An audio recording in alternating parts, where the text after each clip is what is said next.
Mm.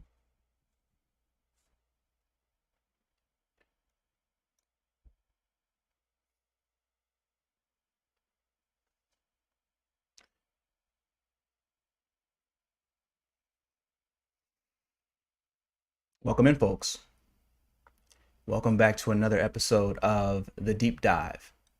I am your host, Dr. Shawn Smith, and today we are having a conversation about the you that doesn't get wet when it rains. In this video, this talk, this discussion tonight is for you whenever you happen to make a mistake. Whenever you happen to make a mistake, the content of this discussion is meant to be a reference point, a place for you to return to so that you can appropriately contextualize your mistake, put it in perspective, then do what's necessary in order to correct it, in order to correct the mistake, but not nevertheless never lose sight of your own inner value. Sometimes you can make a mistake. You can do something that you regret, and it eats at you. What we are here to do tonight is to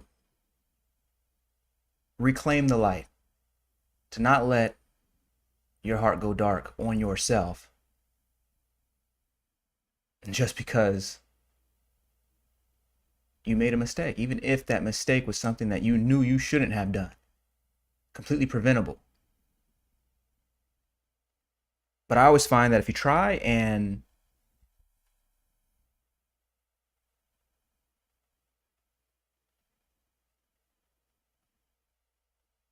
make excuses for the person, that is a downward spiral. What we're talking about tonight is putting mistakes in their proper context by recognizing and discovering that deepest self within that never makes mistakes, that is always perfect.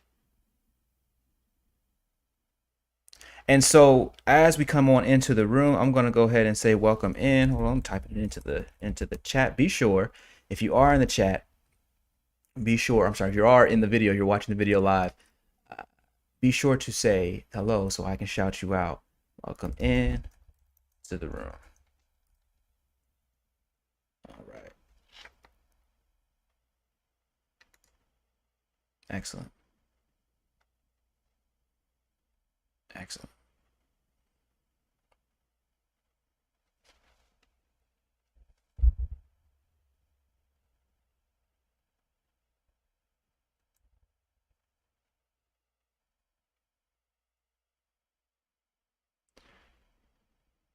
And so without further ado, we are jumping into the video, the you that doesn't get wet when it rains.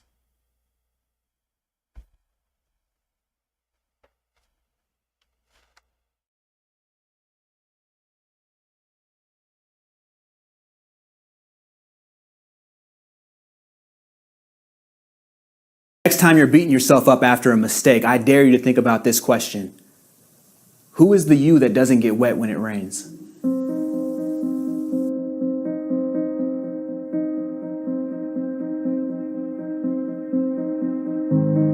I'm talking about the inside you that feels the water patter on the skin but remains untouched by it. Will your consciousness dampen after a rain shower?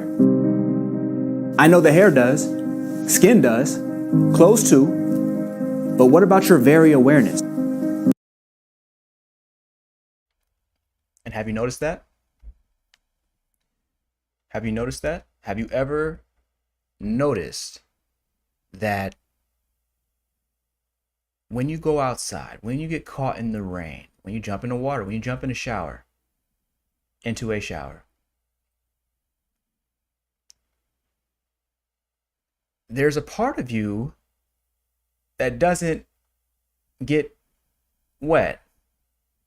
Skin, yes. Hair, yes. Clothes, yes. Should you be wearing them? Everything that's external to you gets soaked. But then, what of awareness itself? What of your actual awareness? Does that get wet?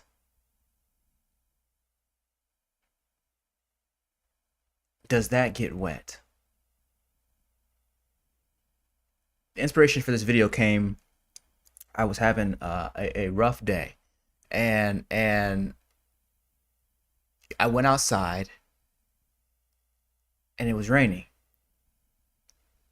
And it was one of those days where it was like, all right, I'm just gonna let the rain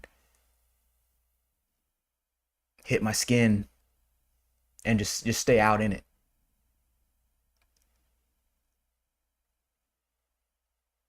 And as the rain is hitting the skin, I started to realize that I never get touched. By I mean awareness. My awareness never gets touched. Hands and arms can get touched, but hands and arms are not who I am. You could lose hands and arms and still be here. Right? Hair, skin gets touched, but hair and skin is not who I am. I can lose hair and skin and still be here. Still be the I am. Still say I am. Okay. So what I end up with is a situation where I'm just watching the water fall onto my skin, onto the hair, onto the, all this stuff. I'm getting soaked. And I realized that I never get wet. That the consciousness never gets wet. It's actually ridiculous to assume that consciousness is getting soaked after a rain shower. And so with that perspective, it was like, okay, if I don't get wet when it rains, that means I wouldn't get burned where I set on fire, or I wouldn't get, if the body is attacked, there's something that never knows, that never feels the blows. And so if on this particular day, if I'm being difficult with myself or hard on myself based off of what's happening externally, it becomes important to ask, who is the you we're talking about here? Who is the you that we're talking about here?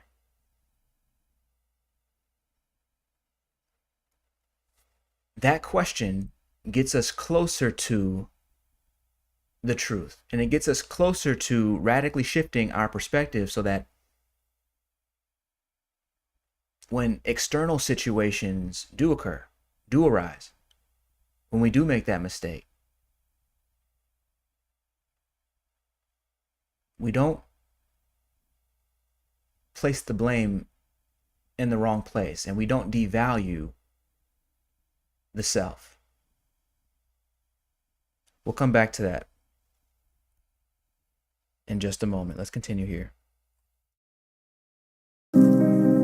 Find out. Notice the power in you that sees from eyes but never blinks.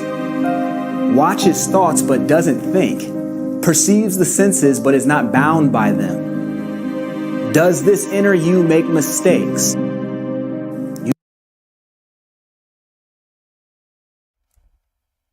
Huge question.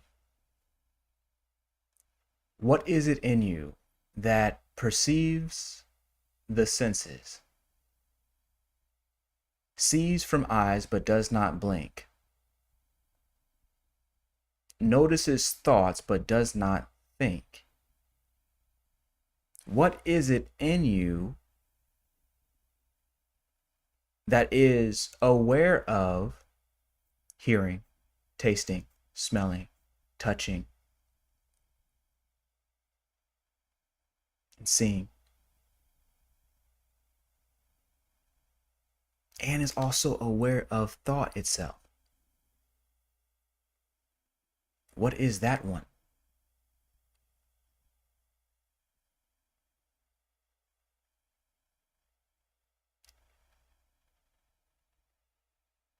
Then the follow-up question. Were you to discover the answer to the previous question, to the first question, what about the follow-up, which is, can that inner you make mistakes?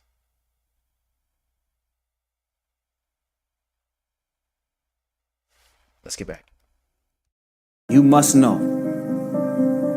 Inner you is awareness itself, the fabric of deep reality. It is the glorious I am that shines within you. But tiny you is basically a person with a bunch of problems that feels far from God. See, you only beat yourself up when you've got a case of mistaken identity. And there we go.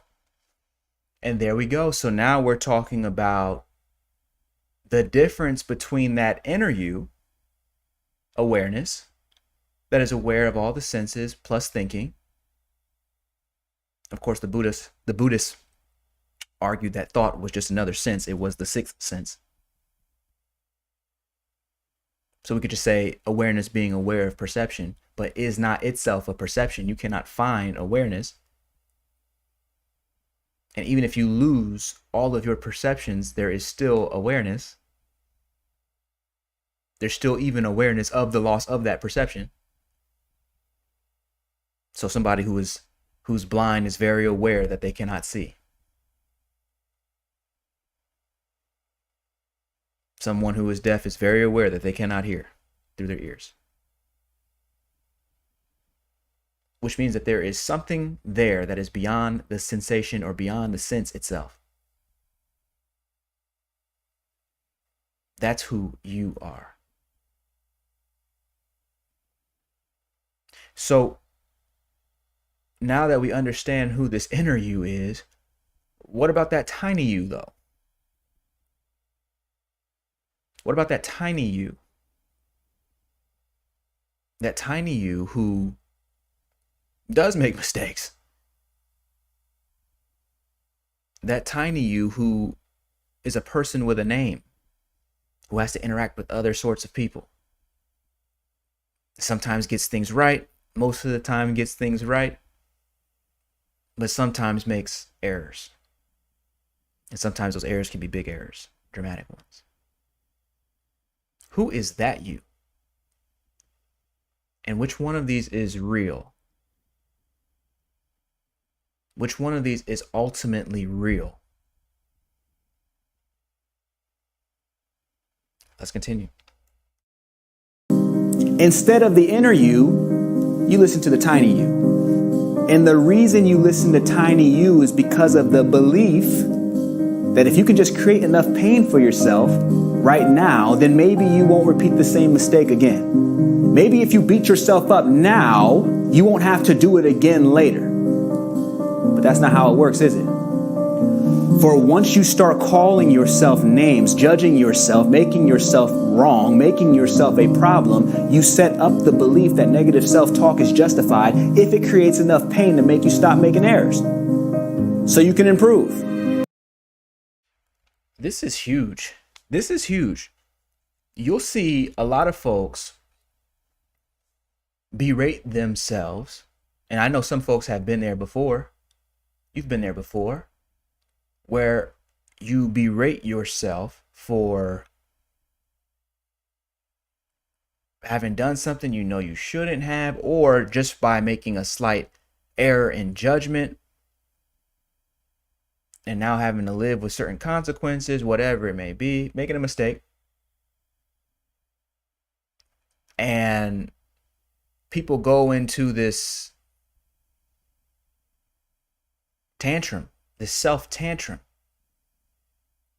where they're all but slapping themselves on the head saying, don't ever do it again, don't ever do it again, don't ever do it again. The idea here is they're looking to create so much pain over having made the one mistake that they never do it again.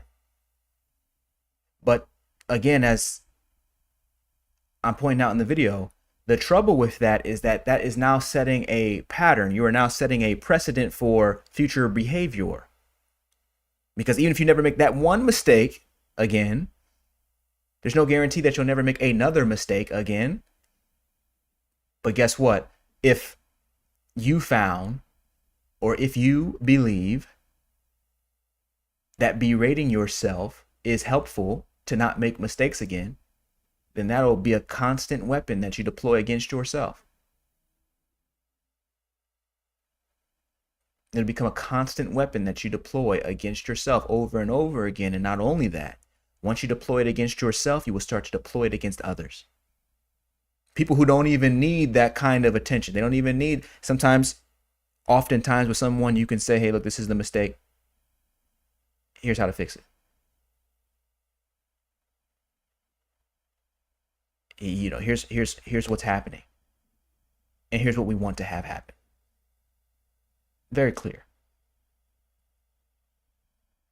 But if instead of that, you decide that, no, we need to go ahead and put so much pain on this person for having made this particular mistake that they hurt so much they never want to do it again. The same tool that wasn't really all that helpful to you now is being turned on other people. And that becomes the basis for modern child rearing.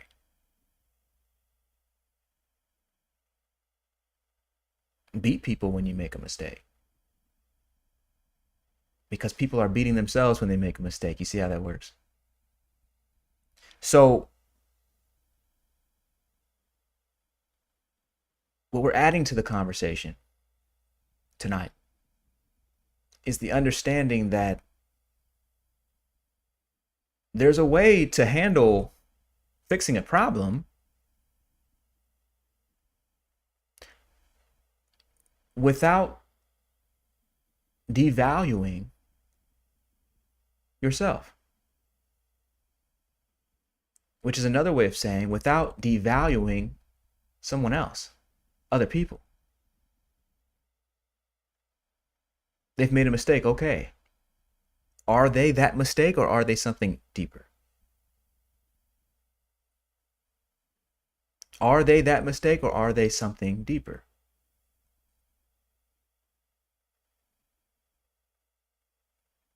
That changes how we hold people accountable in very subtle ways.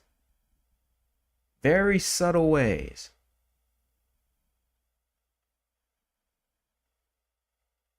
It's no longer about, our fixes are no longer about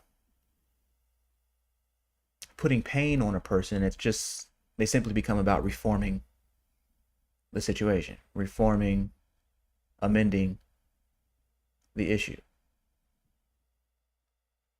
Just keeping it so simple.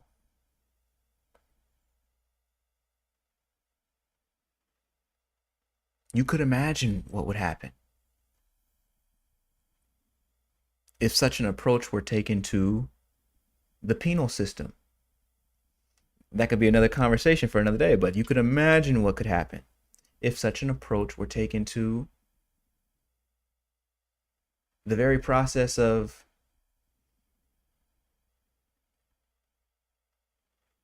charging and indicting folks.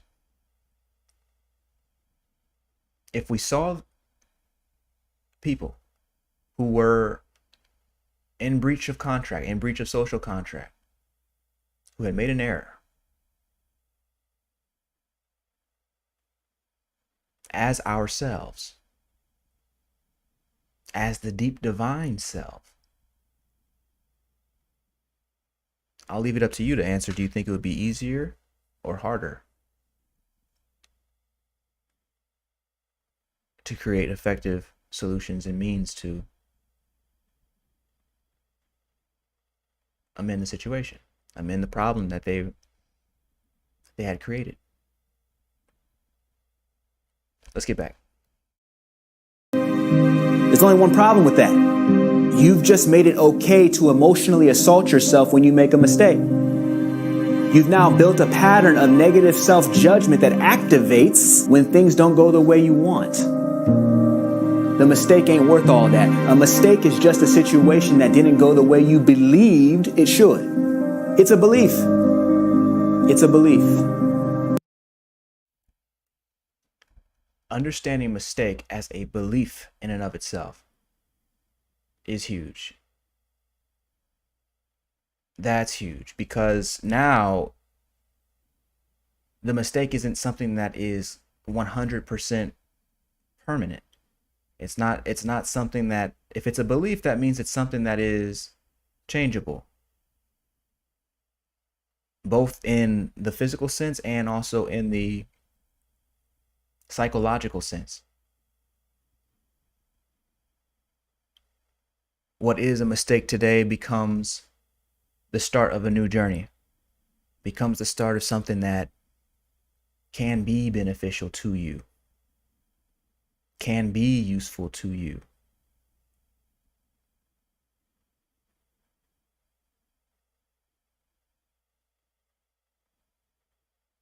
So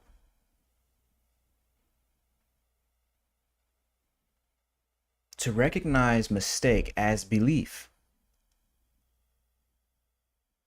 rather than permanent fixed problem means that that mistake is now malleable, changeable. We can morph it, we can manipulate it, turn it into something that is useful, that is productive. That slight change in frame of reference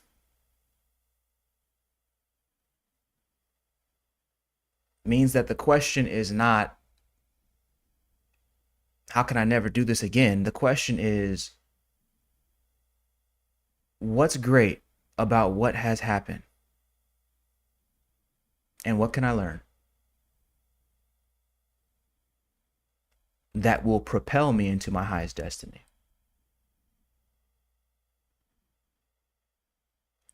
The question is not, how can I never do this again? The question is, what is great about what is happening? And what can I learn that will propel me into my highest destiny?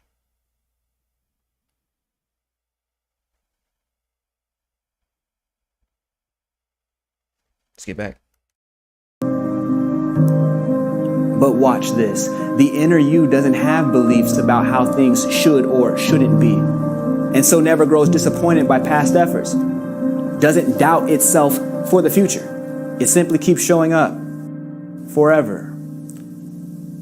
I like to. Okay. So I'm going to rewind that because I think I just saw Didi enter the room.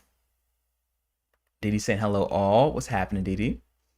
Shango is in the room. Greetings all. What's up, Shango? Excellent, excellent. So I want to run back that small portion really quickly. Here we go. Way you want. The mistake ain't worth all that. A mistake is just a situation that didn't go the way you believed it should. It's a belief. It's a belief. But watch this. The inner you doesn't have beliefs about how things should or shouldn't be, and so never grows disappointed by past efforts. Doesn't doubt itself for the future. It simply keeps showing up forever. And do you notice that? Do you notice that? Do you notice that you don't have to work very hard in order to be aware? You're simply aware. Do you notice that? And that awareness, that deep you, that inner you,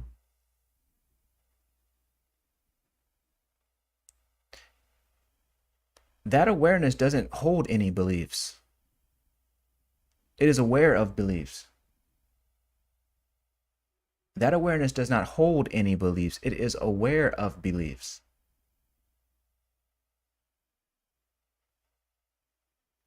And so, because it doesn't hold any beliefs, it's never offended and it's never in judgment.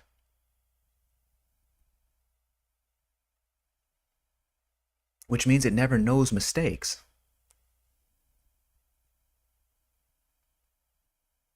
Because it's only aware of mistakes. It never makes, informs the belief, the certain type of belief that we now call mistake. It doesn't do that.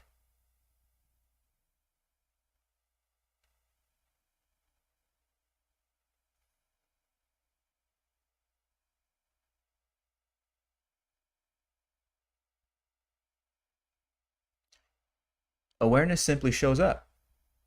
And shows up, I mean, it never goes anywhere. Awareness is simply here, is the other way of saying that.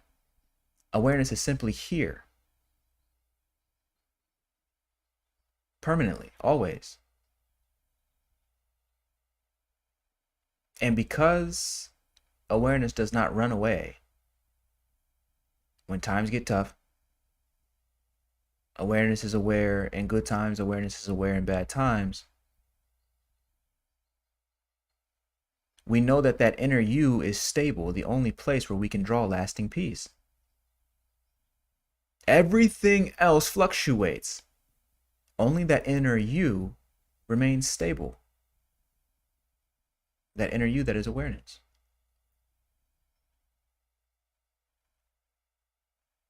That inner you that is awareness.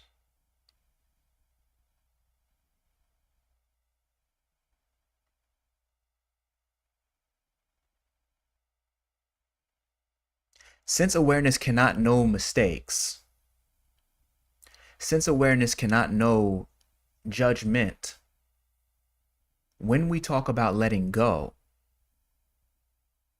we're talking about stepping into our identity as awareness. Because awareness has forever let go, doesn't know how to hold on. It's simply aware, it's simply available, doesn't know how to hold on. In other words, it is only the thought, I've made a mistake, that produces the mistake. Other people, sure, can come to you and say, listen, you've made a mistake, and you can recognize that on the human level, that an error has happened somewhere, and that it's possible to correct it, or that it needs to be addressed, without giving up your true identity as awareness. In other words, you're getting out of your feelings and getting back into feeling. You see that? You're getting out of your feelings and getting back into feeling. What is feeling? Feeling is awareness. You're getting out of your feelings and getting back into feeling. That's the difference between the inner you and the tiny you. Tiny you stays in its feelings. Because tiny you is judging itself against a world that has certain expectations, certain guidelines, certain codes of conduct, and any deviation outside of that, those established rules, necessitates a mistake, an error. So it's only a matter of time before tiny you falls a little bit outside the guidelines. The important thing to recognize here is that tiny you is just a tiny you. It's not the whole you. And so certainly does not need to be the motivating and guiding force of your life, nor your perspective on life. But by returning back to awareness, which is already the surrendered state, and you can let go of tiny you and its problems. And yes, you can still put in the best effort to do your best to amend whatever situation Tiny You has concocted for you, if it's a situation that even requires amendment. Let's keep going. I'd like to invite you to your inner self, to go neutral to the past. I'm here to let you know, you don't need pain to correct a problem. Awareness will do. You don't need to beat yourself up to ensure you never make a mistake. Awareness will do. You don't need to berate yourself for making the same mistake 2 or 3 times. Awareness will do. Awareness is how you'll correct the issue anyway. Skip the extra steps and do it now. I know. That's so huge. It's like I've heard people say you need to, in order to stop making mistakes, you need to, put so much pain on yourself that you don't want to make the mistake again. Or I've heard people say, even if you're worried, you're in good shape. If you're not worried, you need to be worried, right? In regards to what's going on in a person's business or even in a person's life. The idea that we should be using pain in order to motivate ourselves to solve the challenges of the day.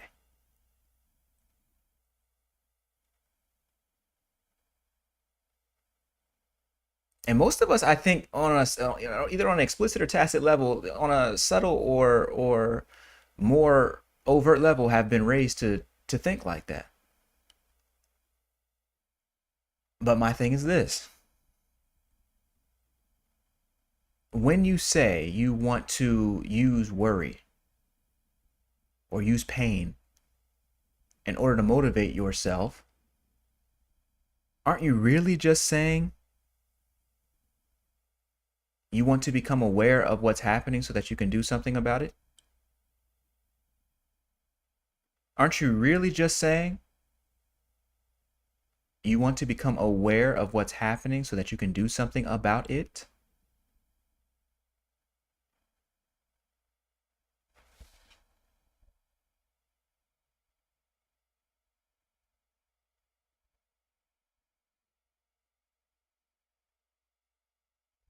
Isn't that what you're really saying? And Dee Dee's saying, wow, and that's how we get anxiety. Absolutely right.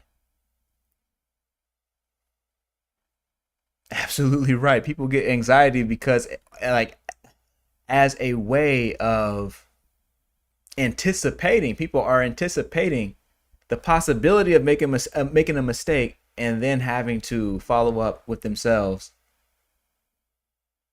painfully. Right? You're looking to the future and thinking, what if X negative situation happens? And then filling in, you're answering that question, which is already negative, with a negative image of you failing or making a mistake or whatever the case is. And then subtly after that, you think about all the pain that you're going to have to put in on yourself in order for you not to make that same mistake ever again. This is outrageous. Aren't you really saying that when a person says, oh yeah, what you want to do is be worried, couldn't we replace the word worry with the word aware?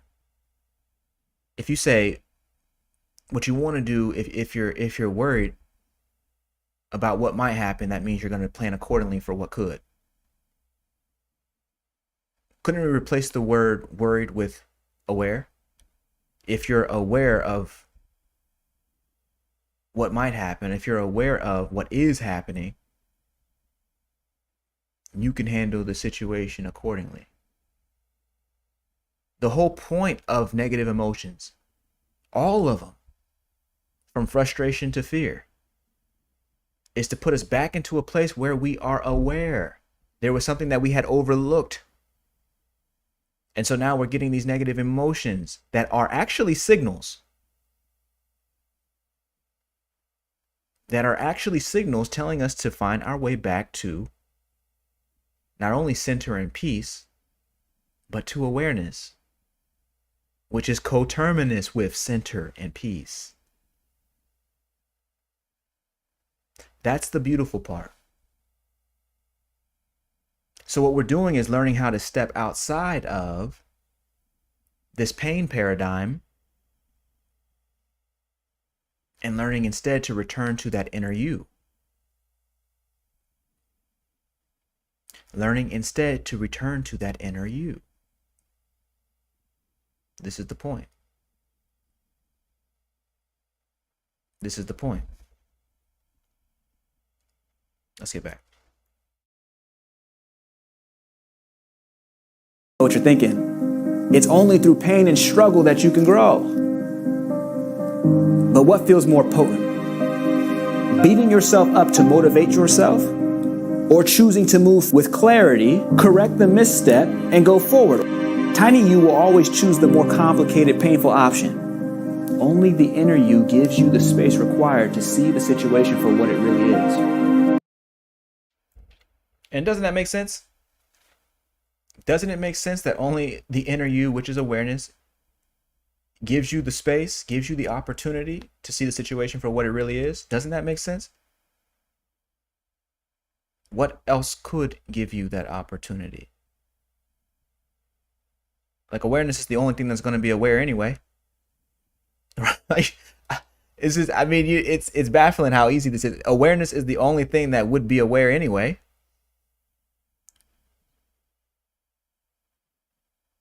So doesn't it make sense? Somebody put yes in the chat. Doesn't it make sense?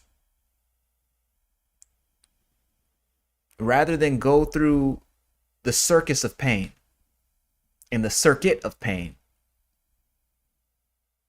in order to get change involved,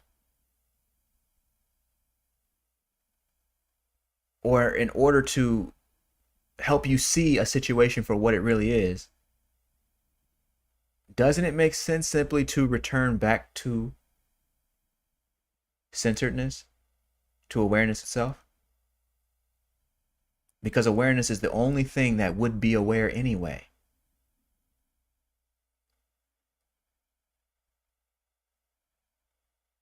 You need awareness in order to see any situation anyway. There's never been situations ever that were disconnected from your awareness. It's not a situation until you're aware of it.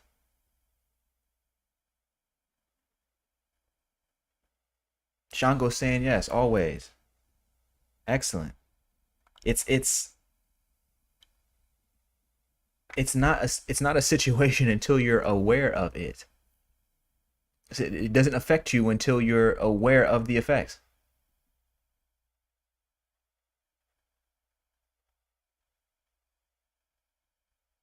You may say, well, something can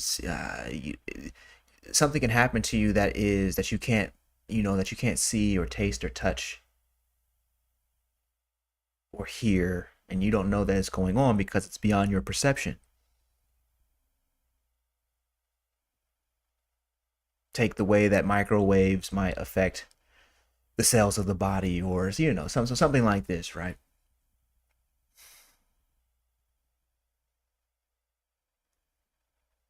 But in those cases,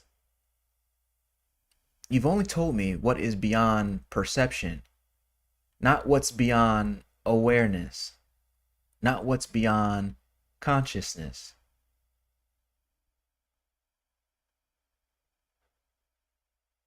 Because if it was truly beyond consciousness, if it's truly beyond awareness, then the effects could not matter, because the consequences would never show up for you. The consequences would never become a part of your reality. There would never be a breakdown anywhere. Eventually, the microwaves that break down cells result in a sick person. Eventually, you're going to become aware of becoming sick. Or you'll become aware of noticing your body It just in the example, the hypothetical situation of microwaves actually being damaging to the human body. Eventually, there's a consequence that comes about that you are aware of, that you can finally perceive. But that conversation is about perception itself, the five senses. I'm saying that you may not be able to perceive an event, but there is no event that can affect you without awareness.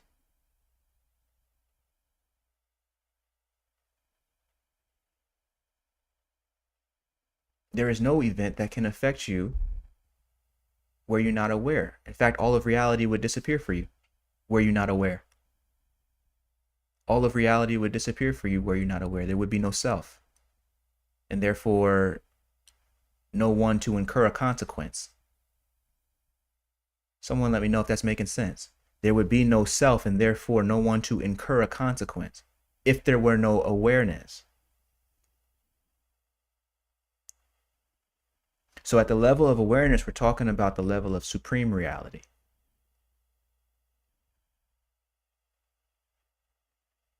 We're talking about the level of supreme reality. This is so critical to get straight. And then ultimately to move beyond mere lecture and go into the direct experience of awareness. Go into the direct experience of awareness in your own life.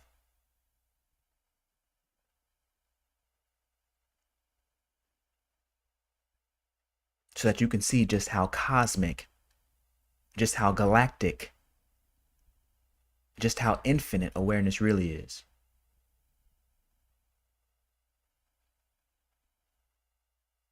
It's the reason that we say awareness is God. Because without awareness, not even there is no version of God that's ever been imagined by the human imagination, by any human culture that would have any power over the one who wasn't aware, the one who lacked awareness. There would be that such a God would have no consequence, would be able to deliver no consequences to one who is not aware, because such a one would not know a self. And so if they don't know the self, then there's nothing that can harm that self, because it wouldn't be in existence. I hope that's really easy to follow. Someone let me know if this is making sense, because if you can get this point, you'll understand why we say awareness is the deep fabric of all reality. And there's only one awareness. There's not two, there's not three. It's not that Didi and Shango have a different awareness than me. No, it's the same. The deep fabric of reality. Aware of many perceptions across many so-called bodies. This is the power. This is the power.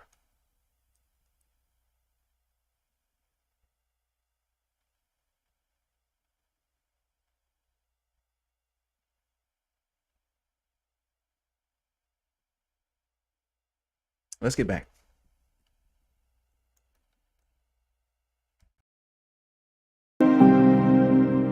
To access the inner you, we'll use conscious transformation technologies. The kits I have for you today require you to return to your root, to that inner you that is always already itself. This kit is called Identify as Awareness. Let's begin. Okay, so we're about to get into a kit called Identify as Awareness, as was just stated.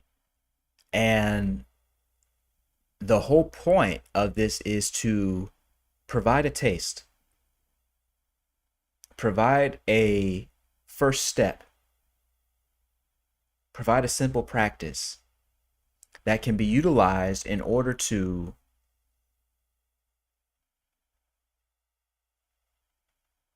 get a feel for the infinite, get a sense for the infinite.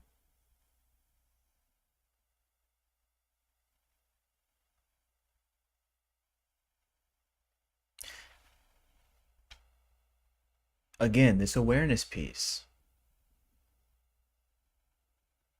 I would love to hear from anyone who says that awareness is just manufactured by the brain.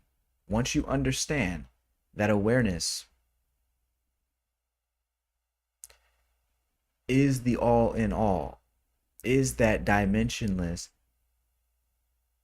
infinite inner you within, oh boy.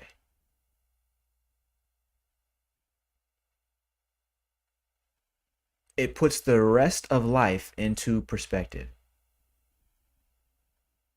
and forever gives you a way back to inner peace, that inner center. So I'm going to let this play, and then we'll come in at the end of the kit. Here we go. Close your eyes and know that all you are is awareness. You do not have a body. You are aware of the body. You do not have memories. You are aware of memories. You do not have thoughts. You are aware of thoughts. You do not have emotions. You are aware of emotions. You do not have feelings. You are aware of feelings. Feel yourself as only pure awareness. When you are ready, become aware of thought itself. Simply notice thought's presence. See that no matter what the thought is, be it of yesterday or tomorrow, of joy or non-joy, thought is thought, but you are awareness. And no thought can touch you. Become aware of the body, starting with the feet and moving up through the legs to the hips. Notice the belly, shoulders, neck. Simply notice the body. See that no matter how the body changes from yesterday to tomorrow, from rest to movement, the body is just a body. But you are awareness, and no body disturbs you. Look around your environment. Become aware of all that eyes can see. Notice the objects in the room. See that no matter how much the objects in the environment change, from yesterday to tomorrow, from 2020 to blindness, objects are just objects, but you are awareness. Objects change, you do not. Remain as the awareness that never changes. This is the inner you. When you can identify as the inner you alone, you see that what you called a mistake was just a belief misunderstood.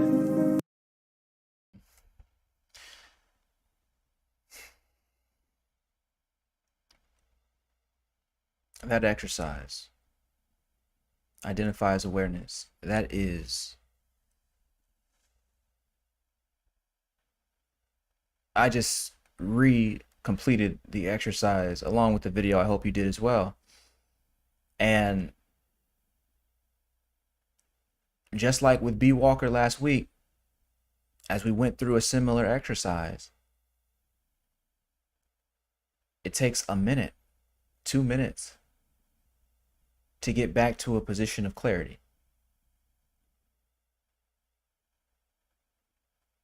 No matter how much the body changes,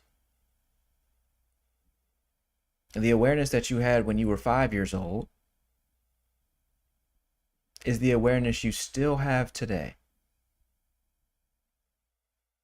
No matter how much the room, the environment, the home, your housing situation, no matter how much that changes, the awareness that you've had since you were born remains the same.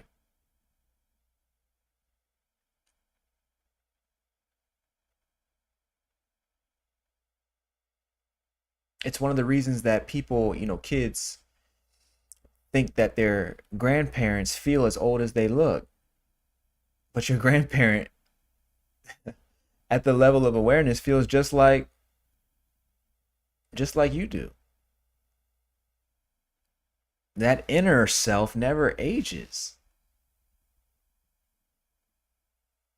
Even as you begin to become more psychologically mature, the inner self simply watches the movement and the play of existence.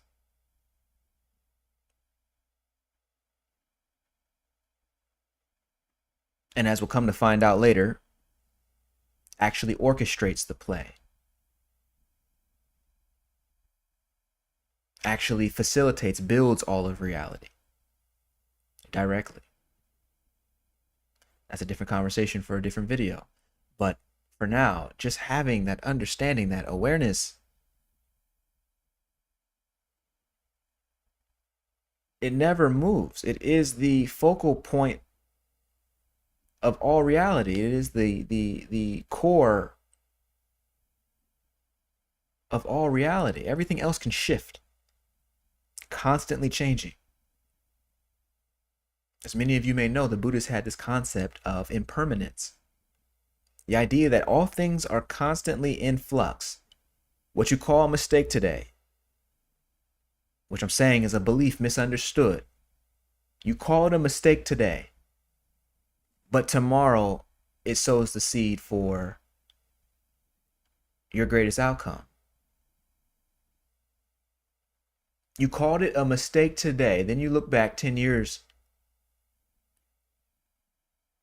from now and you say, oh dang man, without that single mistake, without that problem, I would never have found my way to this person, this situation, this platform, this understanding.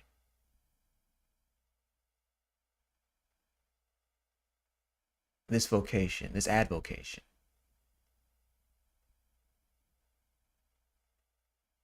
This situation. Or I would never have found myself back with my true self, with the inner you, the inner me.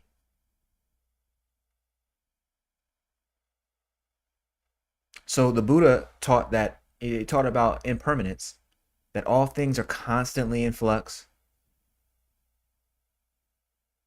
that what goes up must come down and then back up again, right? And just it's this constant flux. There is not this entropy, this static nothingness. There's only the dynamism of all reality. Sometimes it's still, sometimes it's in movement. Sometimes quiet, sometimes loud. Always shifting between the two. You see, that's the idea of impermanence. But the Buddha was only talking about phenomenological experience, only talking about phenomena, only talking about things. Buddha nature, by contrast, Buddha nature by contrast means that the Buddha is always, which the Buddha just awareness, you could just say consciousness, is like light itself. It's only ever itself. But to even call it like light already puts it into a framework of change, right? Light changes, has a frequency, moves as particles, or theoretical particles we call photons, right? Like light has like a whole physicality to it. Consciousness does not. And therefore, because it's dimensionless, it has no dimensions that can be changed. Therefore, it is the permanence that directs the impermanence. It is the permanence that directs the impermanence. It is the sturdy foundation upon which all of realities move, shift, constantly morphing into one another. Consciousness is that foundation. To even say that it's the universe is to call it something too small. Because we don't know how many universes are there. We don't know that. But however many there are, they all depend on consciousness to be known.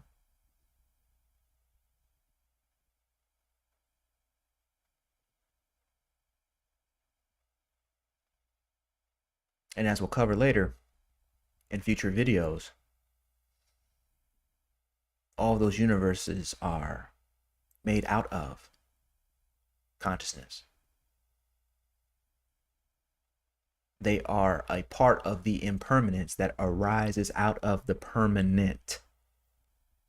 And because consciousness is permanent, we can say that it is the only place for us to grab and to access lasting peace.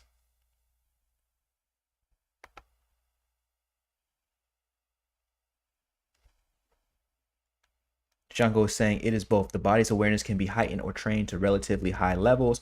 Meditation, martial disciplines. Okay, beautiful. But I'm going to say, Shango, when you say the body's awareness, the body's awareness can be heightened. I wonder what gets heightened. Is it the body's awareness that gets heightened? Or is it the body's ability to surrender to the awareness that already is at its height? Shango, put that in the chat for me. What do you think? Do you think it's the body's awareness that's actually being heightened? Or do you think through disciplines like meditation, like martial art, that what you're really doing is pushing aside the thoughts so that the awareness that already is can show and burst forth in your experience, can offer you all of its or more of its jewels? Very curious as to what you'd say. Didi's saying, wow, that sounds like all things work together for the better good. Yeah. Yeah. Yeah. Yeah, I think you could say that. I think that makes a lot of sense because first of all things come from God and they also return to God. And because God does not know the sort of judgments that we call good and bad, we can say that God is neutral, but that neutrality is without suffering. That neutrality is without the very negativity that constitutes bad. And so we call that the ultimate good because it's the good that's beyond good and bad. It's the good that has no equal, has no equivalent. It's the good that is beyond good and bad.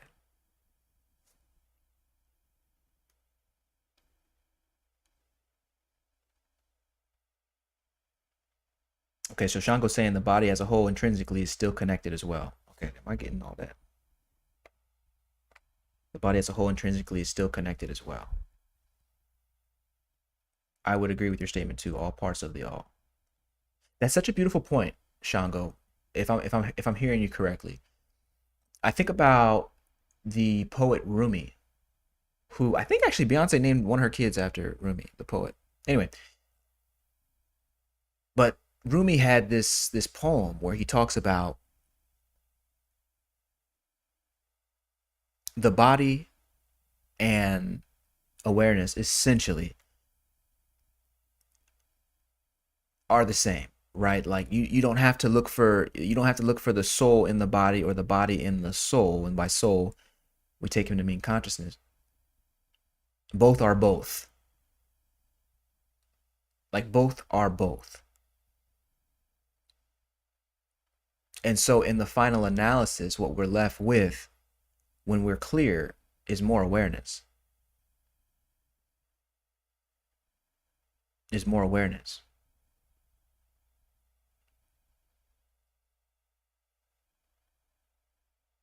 Because in order for the body to exist, you need to be aware of the body, right? You have to there is no body without awareness. So we could understand that awareness is the first point of fact. Okay. And then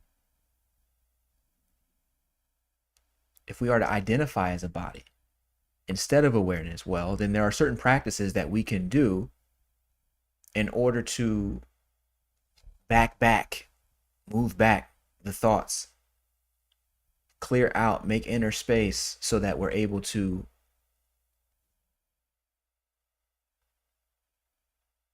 access a neutrality, access a clarity, reclaim our attention back from our thoughts, and so allow our attention to be with what is. And that very process is called awareness. So whether we start with awareness or end with it, either way, I'm good. Let's get back to this. Let's get back to the video.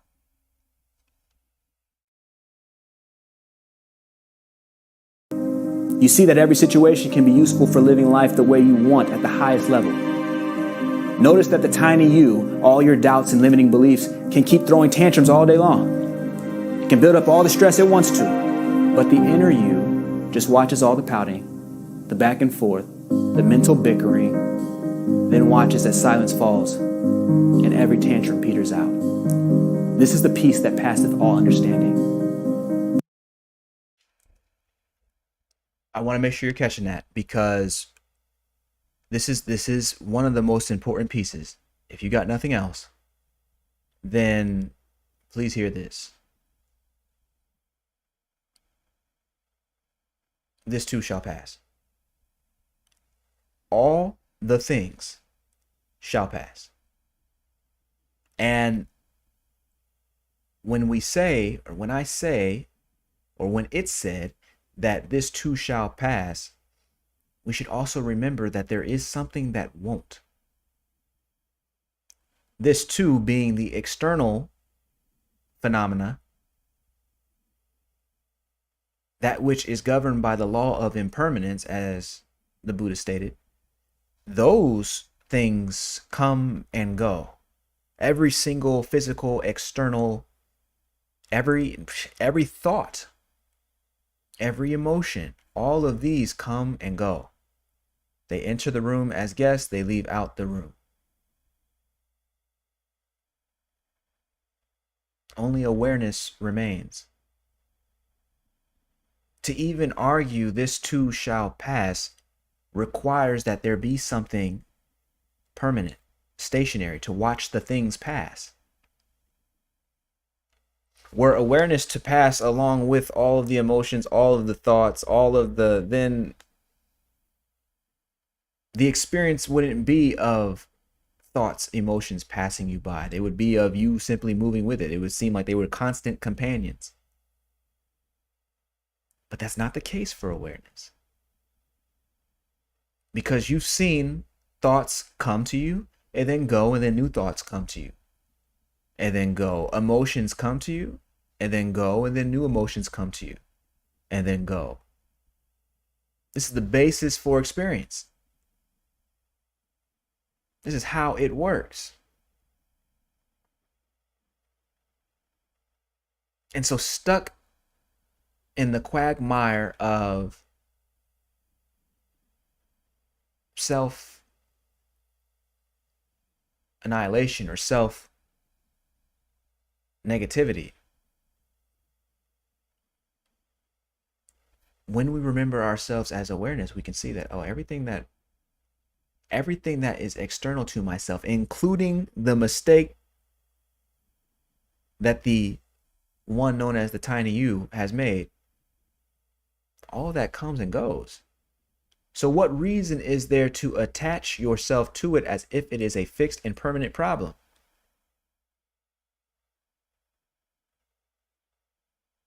What reason is there to attach yourself to it as if it's a fixed and permanent problem? Fix the mistake, then move on. Because the mistake is a belief, and that belief itself will come and then go. But you remain. You, awareness, remain.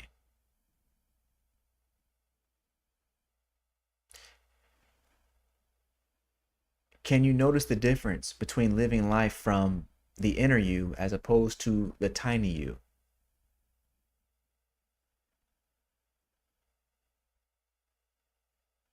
Can you fathom the difference between living life from the inner you as opposed to the tiny you? Inner you can make use of the tiny you.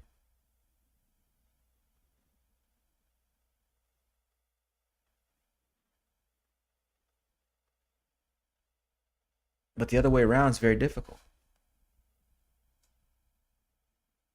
The tiny you gets too involved in itself to pay attention to awareness. But the inner you is already judgment free, has never blamed itself, doesn't think a mistake has been made, only notices the thought a mistake has been made. And so by finding solace, by finding identity in the awareness, in the inner you, you can do what needs doing without getting emotionally involved. You can get out of your feelings and get back into your feeling. And that feeling is awareness. Get out of your feelings and get back into your feeling.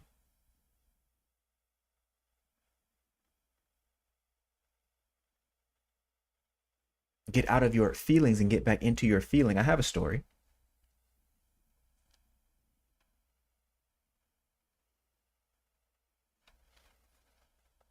As I said a few weeks ago, I do submission grappling, Brazilian Jiu-Jitsu. Been doing that for years. I go into the gym the other day. It was probably a few months ago. And, I had this thought. I was like, what if I were to spar with eyes closed?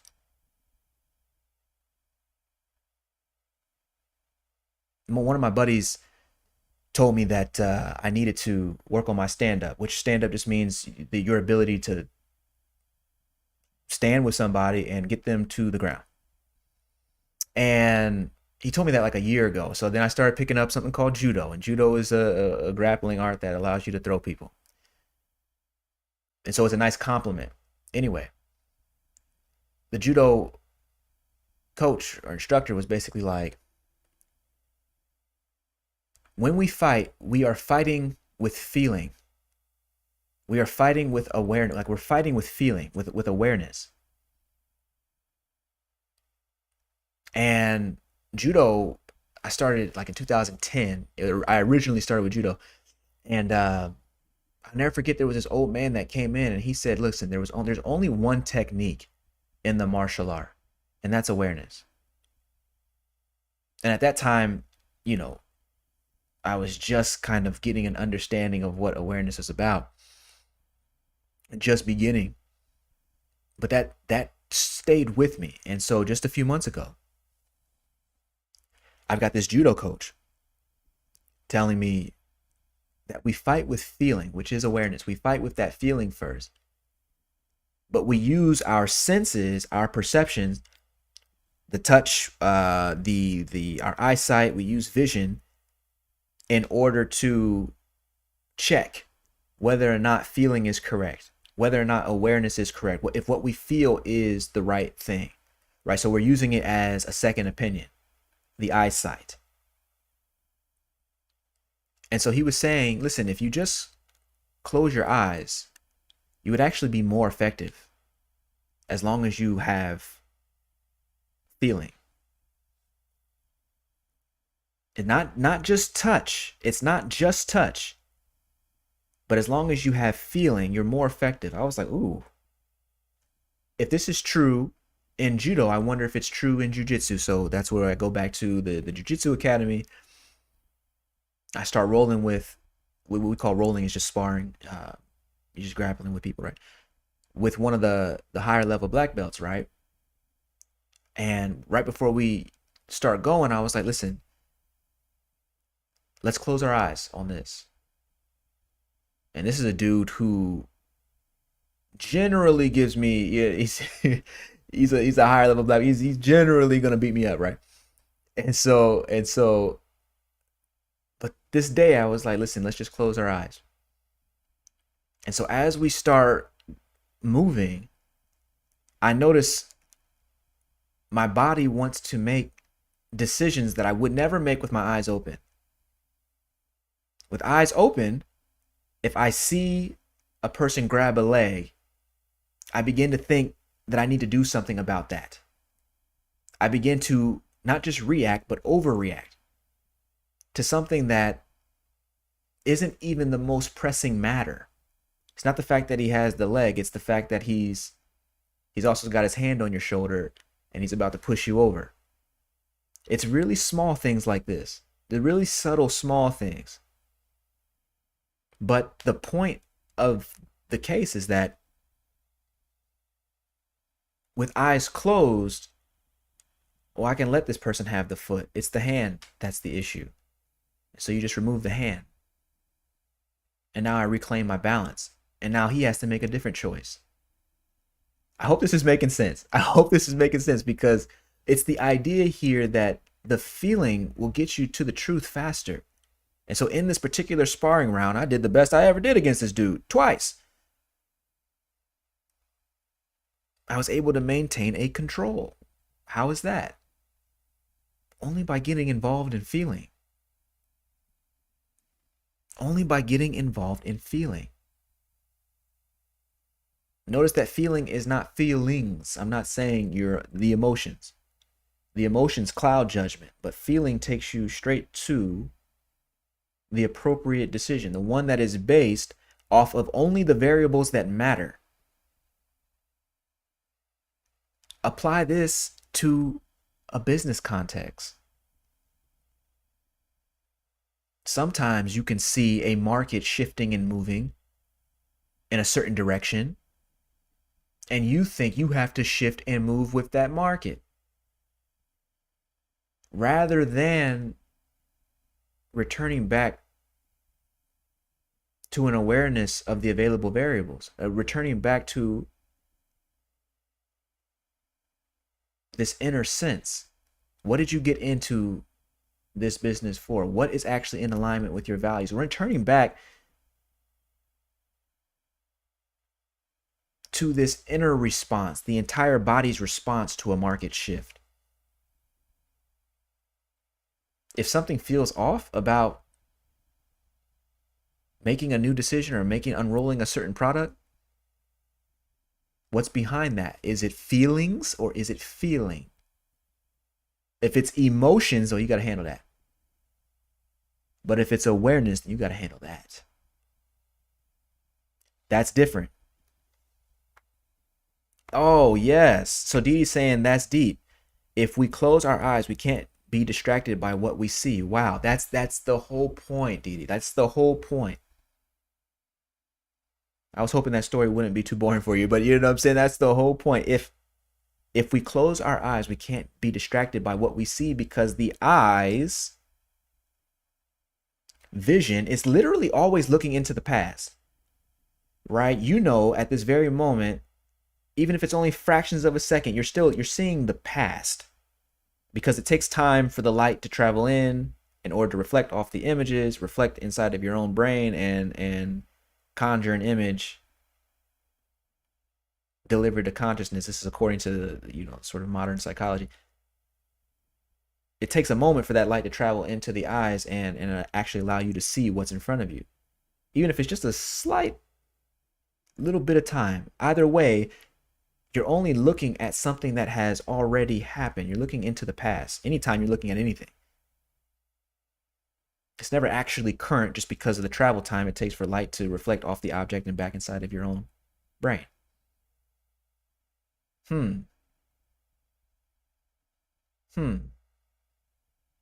That means that the eyes, by their very nature, are always lying to you in some way. It's not lying in the sense that they're trying to be manipulative, but in the sense that it's never true reality. We don't actually ever perceive true reality. First of all, we can only see one, as human beings, we can only see one spectrum of light, which is visible light. We can't see ultraviolet unless we have special goggles. We can't see microwave, radio wave. all these different versions of light we can't see, which means we're always getting a distorted picture of reality when we rely on the five senses. And even if we add the Buddhist sixth sense, which is thought, relying on the five senses, the other senses, it always gives you a distorted picture of reality. And if you're making decisions based on that distorted picture of reality, how many know that you're going to end up with distorted outcomes? It's only a matter of time before you end up with distorted outcomes. So what am I saying? I'm saying there's something beyond even perception, something beyond even thought, and intelligence beyond even perception, and intelligence beyond even thought. Rely on that. Yes, it's a core identity, but also it's the only technique. That old dude, I'm not sure if he's still alive, but this dude was like 96 years old in the academy with people grabbing people. He was like a kung fu dude. He was a karate dude. He was showing techniques this was 12 years ago, 13, something like this. But he said there's only one technique, and that's awareness. And that's true. You could take out all of the you could take out all of the extra techniques if you were just aware of where a person's weight is and where a person's weight is not. You can take their weight and push them into the place their weight is not, and they would fall down. Right? There's only so many techniques, but all of them are really looking to do one thing, and the only real thing that matters is knowing which technique to use at which time. And that's based on awareness. It's the same for the martial art as it is for life. That's why people do the martial arts, because they want to get better at living. There's only one thing to be learning here. You want to talk manifestation? You want to talk faith? You want to talk about creating your reality? Awareness is the heart of that too. Consciousness is the heart of that too. The science of consciousness is the final frontier, as far as I'm concerned. People are interested in exploring a galaxy. I want to know. Push me to the edges. There are no edges, of course, but get me deeper and deeper in consciousness. That's all I care about. That's all I care about. So I think I heard Shango say hard to do without much awareness or focus. I think so. Shango's referring back to the body, but that's exactly why I was just sharing that story from the martial art, where if we listen to the wisdom of the body, it ultimately leads us back to awareness anyway.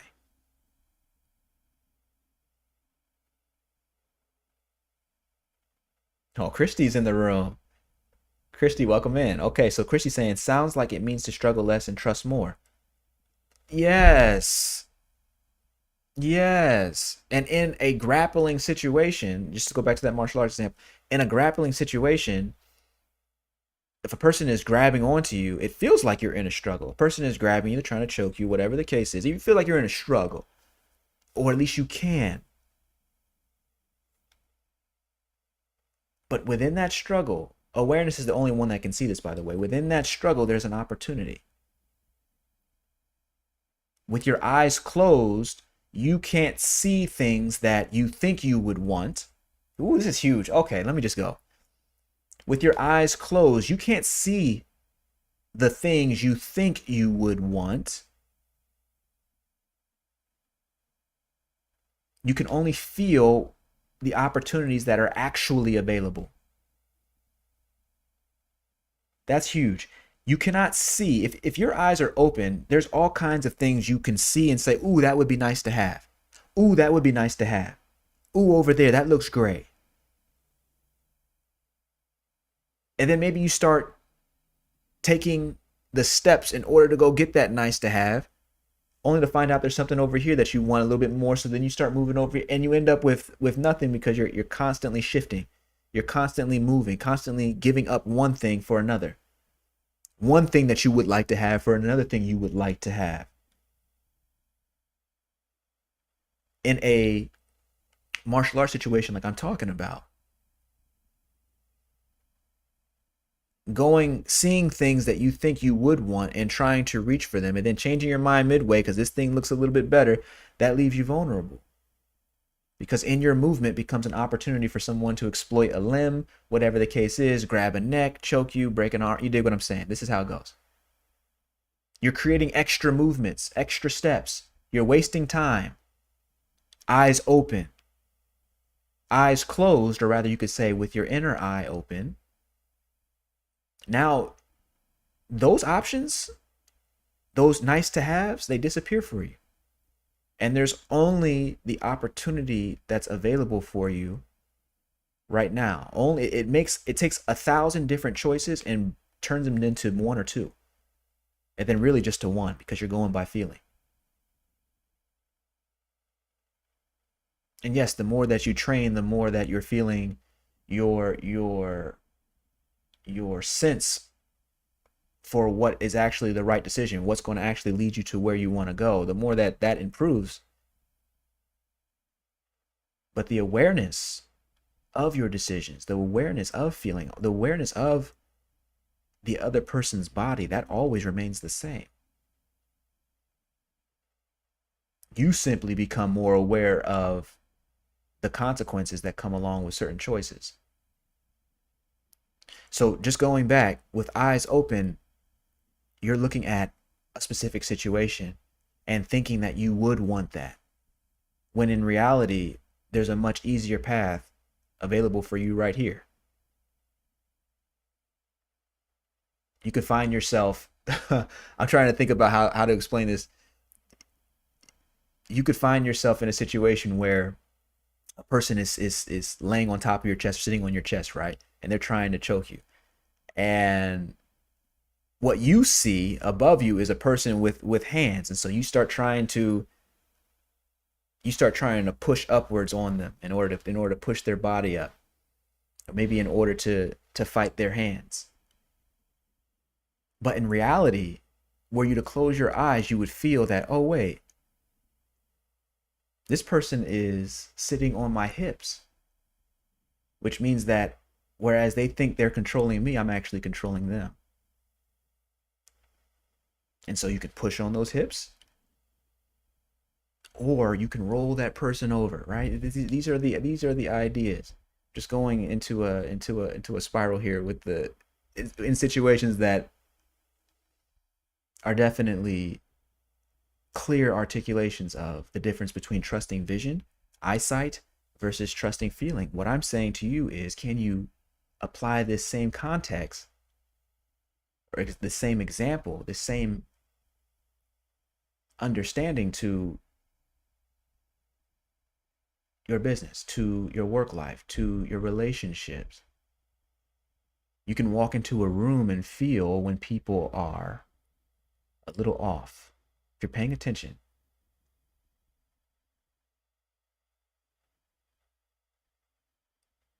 you can suggest, okay, let's go for a walk, or let's go do all of the fun things. If you have a spouse, let's go do all the fun things. You're in a funk today, let's go do all the fun things that you would want to do, that you would typically want to do.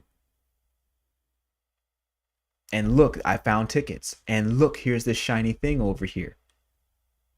Look, there's a favorite concert of yours. Look, they're having an event. And when you're saying all of these things, you're finding that your partner is not responsive, is not interested. And so then people start coming up with all kinds of explanations for why their partner doesn't want to be around them anymore. Rather than, because they're trusting their eyes, rather than trusting that inner vision and saying, oh, actually, there's something else going on here. And maybe the goal isn't even to go and ask this person what's going on. Maybe it's just to sit and be with them. Just be open to them.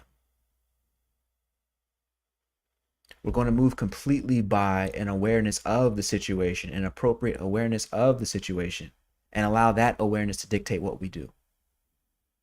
Otherwise, we're moving based off of thought and emotions. What we think is true, what it looks like it might be true, and how we feel about it. We're in our feelings, not in feeling. Someone let me know if this is making sense to you.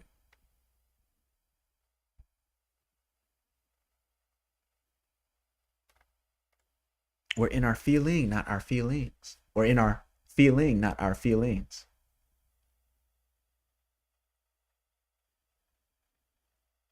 This is the beauty. We have to always come back to this awareness. When in doubt, one of the quotes from the book, we had to like redesign the cover and all this week. But next week I'm really looking for this to come out. But one of the quotes from the book is, when in doubt, awareness is the only thing you need to think about. When in doubt, awareness is the only thing you need to think about.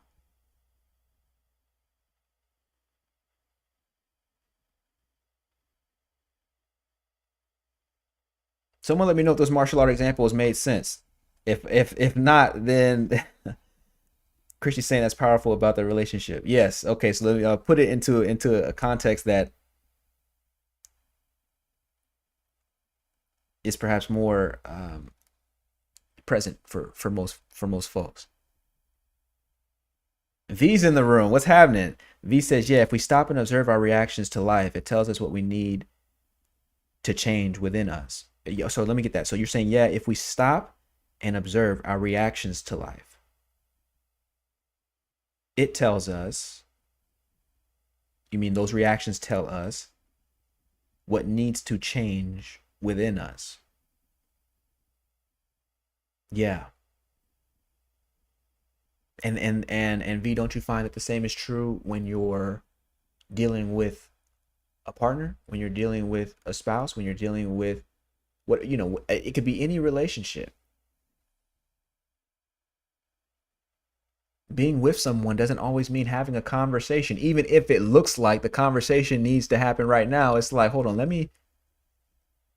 where is this desire to speak to this person, to ask them what's wrong? Where is that desire coming from? Is it coming from my emotional experience, my sense that, hey, look, whatever's going on here, I want it to stop? In other words, is it coming from my feelings, or is it coming from feeling? Is it coming from that ability to be in a room with someone and just hold space in awareness for? Where is that coming from? Are we in feelings, or are we in feeling?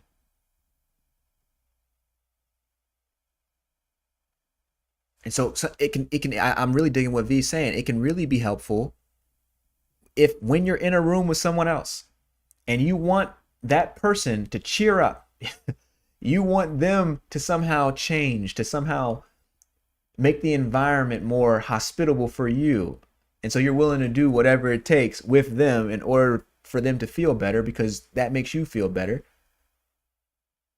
Rather than getting busy on that person in terms of helping, jumping in to help, especially as men like to do. That's exactly what we like to do. We like to say, hey, what's going on here? Let's go ahead and get this wrapped up. All right, so we can move on to more impressive business, right? Rather than jumping in, check your own reactions. I love that, V. Rather than jumping in, check your own reactions before you offer verbal support. Because we have to make sure that your offering of service, your offering of help, your offering of love and aid is coming from feeling, not from your feelings. Not from a sense of, oh man, this needs to hurry up and be over.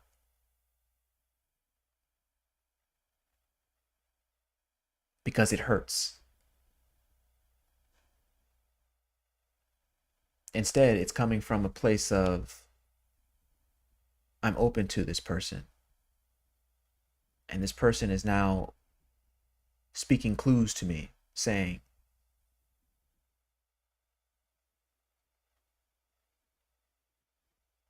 they're ready for me to listen. Okay. A different response coming from feeling. And sometimes that might mean a conversation, but checking in first with your own reaction and making sure it's coming from feeling, not feelings. That's awesome, V. V saying become the observer of the feelings without attachment. Yes, and that was the whole point of today's video. Become the observer of the feelings without attachment. Become the observer of the mistake without attachment.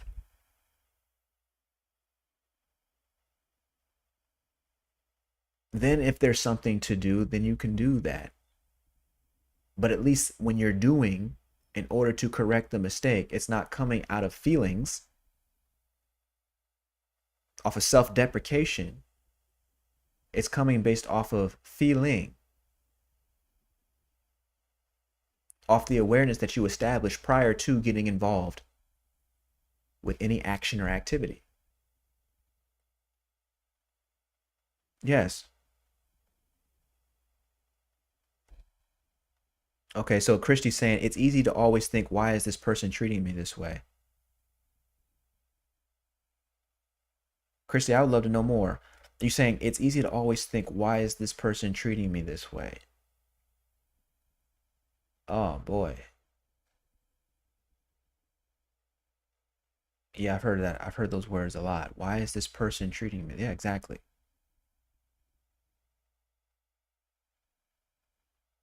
And of course, the role of spiritual responsibility is to say, if this person is treating me this way, how am I showing up?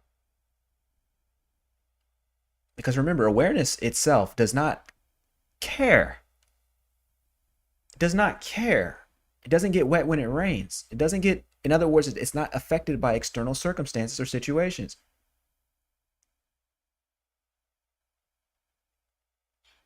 Awareness doesn't have an opinion. It's why the Taoists say, if you want to know enlightenment, just keep yourself from judging whether or not something is good or bad.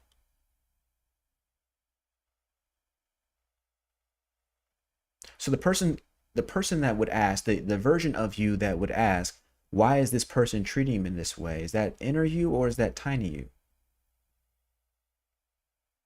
Because if tiny you is coming through and saying, hey, man, what's going on here? How come this person? That's in your feelings. What we want to do is get back into feeling, which is the inner you. And that's so important because while you're busy making the problem, while tiny you is busy making the problem into someone else's emotional issue, into a personal problem that you are now blaming them for, compounding the issue. Now there's two problems, the one they had and the one I have about what they had. Now there's two problems, the one they had and the one I have about what they had, right? About the problem that they did have. Now there's two things to solve. And so often we go about solving our problem by trying to manipulate somebody else. I want to solve my problem by hurrying up, rushing to solve your problem. That's if you're helpful. The other way of doing that is to say, I'm going to make my problem more important than yours. Why are you doing this to me? And so overlook your problem completely, erase your experience. And it's so subtle. It's so subtle. I wish while they were teaching geometry in school, I wish there would have been a class on emotions. I wish there would have been a class on human relationship. I'm not talking about health class. I don't think they even covered like human relationship. I'm not even talking about AP Psych. Like I took Psych and all that. I'm talking about the actual relational experience. I think that we're under the assumption that children or teenagers wouldn't be able to comprehend that sort of talk. But I mean, that's your teenage years are when emotions and relationships start to become more complex. So it would be really helpful to have someone navigating that experience with you. particularly from a place where that's rooted in consciousness.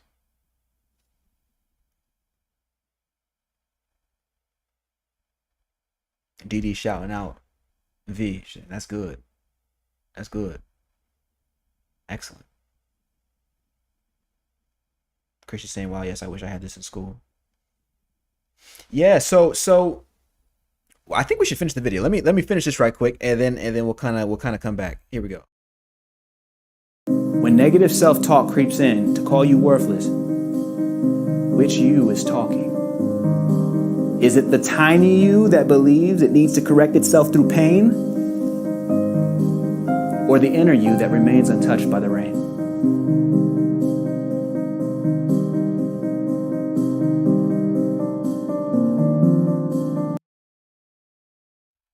Okay, let me read this out because my box is like in the way. It'll be on the side, but my box is like in the way for you all. So the final screen says your opportunity is to ensure your beliefs come from your true identity as supreme awareness instead of the fear born by tiny you. And that's really what tiny you is. It's just another name for fear.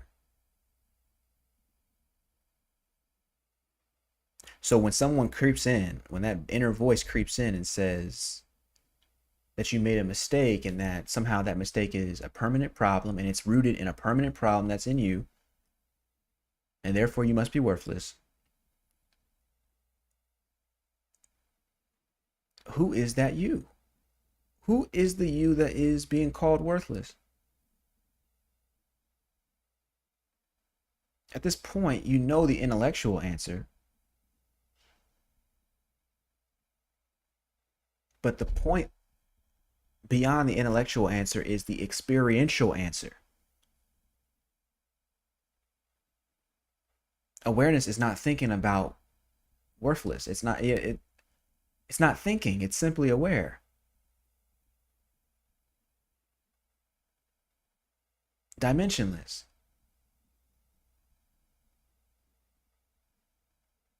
But there are people who define themselves by their past. As if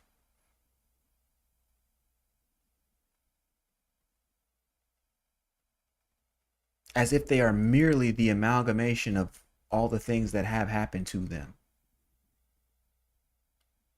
of all their experiences. I'm saying that there is a higher possibility here. I believe it was Slim Sid weeks ago who was like, "What does it mean to die to the past? What does it mean to die to the past?" I think that was his actual question.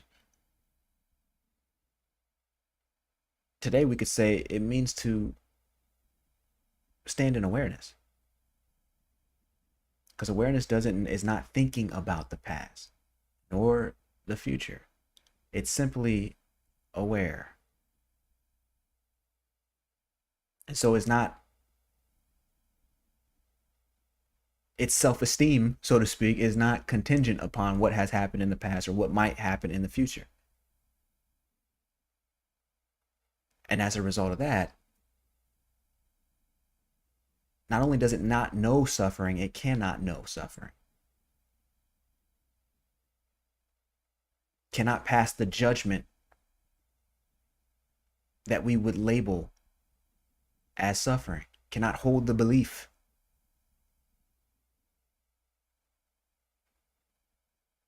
So imagine what life would be like. Somebody put in the chat, in one word, what would life be like were you to experience yourself as awareness, as that inner you? If that was the core of your identity, what would life be like?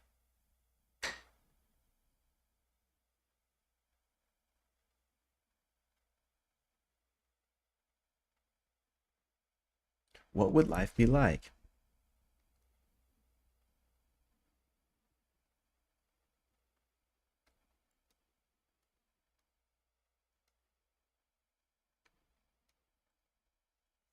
V says enlightened. V says enlightened. Yes. Shango says next level. Yeah, yes. Yes, next level. Next level. Enlightened. Yes. Next level. Beautiful. That's exactly right. That's exactly right. Christy says free. It would be free. That's what we call the inner freedom. That inner freedom is the starting point to birth out that outer freedom. We got to get to that inner freedom first. Otherwise, the outer freedom wouldn't be worth much.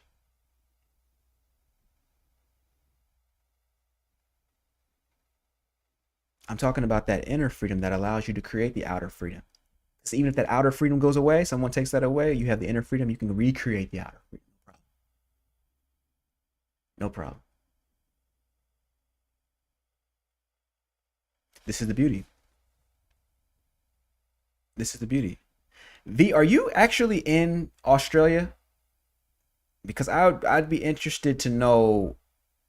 Actually, I'm interested to know everybody who's in the room right now. I'm super interested to know your stories, and I'm interested to know, the things that you've been. How is it that you can that you're ready to hear this? That's what's interesting to me is how is it that you're ready to hear this? I gotta tell you, when I was thinking about getting on YouTube, I was like, man, I don't know if anybody like are we talking about this yet? Are we talk is anyone talking about this yet? That's not in India, or you know what I'm saying? Like that's not sort of India affiliated. Is there a place to actually speak about this? And then here you are, already already on your way. I love that. So I would be interested. Didi's saying I would say heaven on earth. I would say heaven on earth. Yes, paradise, paradise. V says yes, I am in Sydney, Australia. V, do y'all have Amazon? Yeah, I imagine Amazon has built business out in Australia. Do you like it? Do you buy things on Amazon? I'm only asking because um, I want to be able to make the book available there, and it'd be helpful to know if that's something that you guys have. I imagine they're global, but China, but anyway, it's worth asking. I would say heaven on earth. That's right.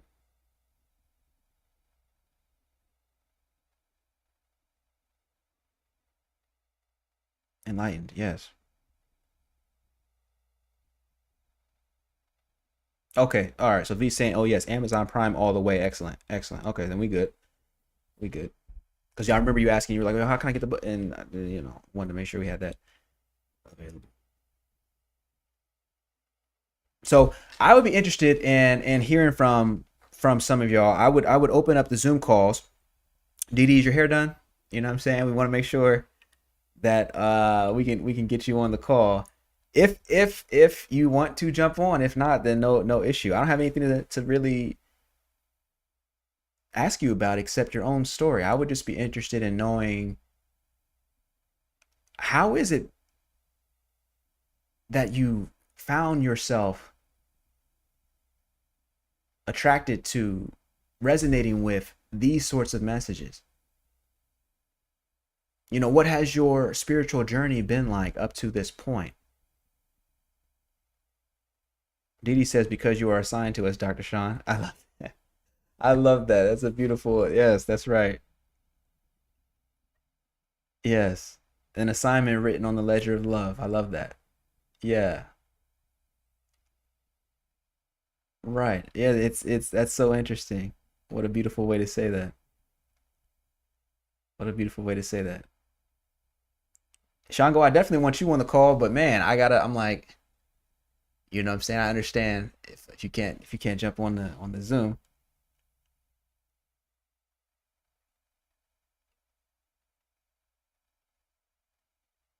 Christy too. But yeah, that would be my question is what how is it that you've been able to resonate? What has your journey been like thus far? How have you been training?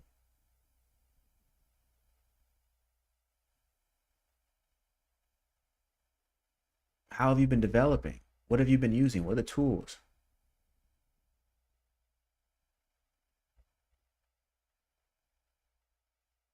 V saying I could actually jump on the Zoom today. Okay, awesome. All right, let's get that fired up.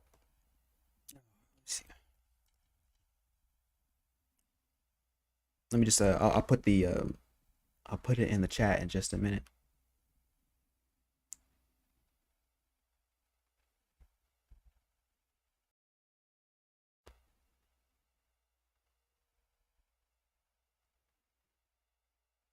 Give me just a second. Speaking of which, oh gosh, that's right. I gotta get the as I sit here and work on this.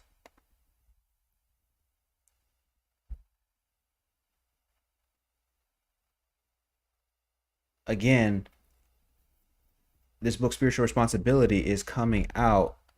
I really want it next week, um, but I think that once it is out, you'll dig it. And for folks who are in the room but who are too shy to say hello, please make sure to like, share, and subscribe to the channel. All that good stuff. Okay, so let's go ahead and get back in the chat.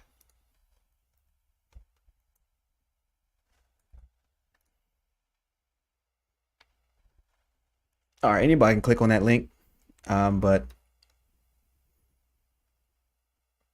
I think V is up first here. So let's go ahead and see what she's talking about. I'm gonna start my virtual camera.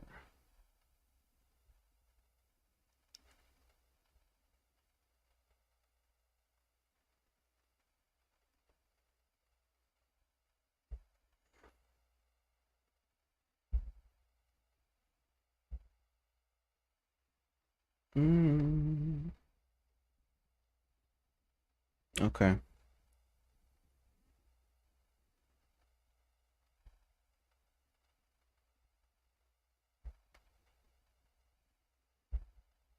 Okay, so how do I get the Zoom link is in the chat right now. Let me know if that's not working.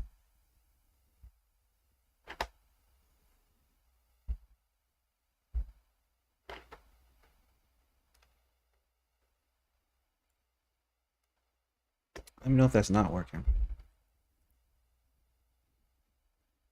Because for some reason I'm seeing my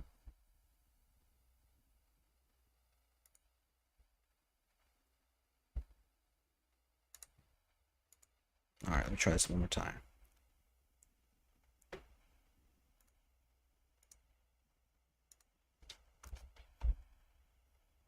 All right. Okay, hold on. So, okay, so I got DD in first. Hold on. Hold on. Let me get uh let me get through. All right, V. So I got DD on first right quick, and then we'll let you up in this mug. DD. Okay, hold on. Let me get my joint. T for guess. Okay, can you hear me? So, okay, I can hear you. I can hear you. Hello. It's so good to actually put a face. I know. Hi, everybody. Oh my God, I'm so excited. Wow. I'm excited. And T. Uh-uh. All right, Didi, hold on for just a second. So I'm trying to get.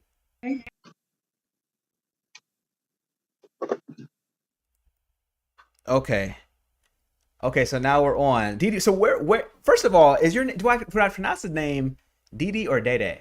I kind of hope you say Dede. It's Didi Sharon. Okay, okay, so it makes sense. How are you? I am fine. Thank you. Thank you. Finally glad to meet you virtually. I can't wait to meet you in person. But gosh, I'm so fine. Thank you. For sure. So Didi, where are you located? Are you I feel like I'm hearing East Coast, so I'm hearing like Yes. DMV area. Yes. I'm from originally Buffalo area, Oh, Buffalo, okay. New York. But I live in Charlotte. You're in Charlotte. Yes. Okay, yeah, I actually went to fifth grade out there. That's funny. Wow. So Didi, I'm so interested. What has happened to you, particularly in the last 5 months? Because Yes. that's where I jumped on YouTube in the last 5 months, and you were one of the very first people who caught my eye in terms of the level of presence that I could see you were coming to the videos with. And so one of the things that I heard you say on one of the lives back in um, a few weeks ago was that you were now in this transition out of the 9 to 5 and into something different. So I would love to know, in a nutshell, your journey of the last 5 months. And, you know, I know you were a person who was raised in the church. Yes. I'm wondering when let's not call it a split, but when a deepening happened that made you realize, well, perhaps there's a level beyond. Maybe there's something else for me. I'm just wondering what your story is, and particularly these last 5 months, what's been changing for you. Well, it comes to a point where you want to experience something deeper than yourself and everything that you've always been taught. Like I said, growing up in church and everything, you were always taught things should go this way, should be done that way. But when you get to a point where you grow spiritually and you start to experience God for yourself, and it's funny how you and Dr. Umar was actually talking about that. Once you get into that experience of it, you start to dig deeper. And once you dig deeper, you find out the truth about it, and you're like, yo, like you almost feel robbed in a sense, like, wait a minute. Like this is not what I've been taught all my life from, in the higher sense of it. But it's like, yo, when you figure it out, you're like, this is something that nobody can take away from. So I've been on that journey right there for a while. So about a year ago, I decided that I was no longer wanna gonna do vision boards. I was like, I'm not doing the vision board. I didn't want to do a vision board anymore because I wanted to learn how to become a manifester. Because at that point, I was like, why should I try to put one itemized thing on a vision board one by one when I can learn to be a master manifester within myself and I can own? It's like I can own everything. It's like, why ask for the kingdom when you can have the king? If you have the king, you can have everything in it.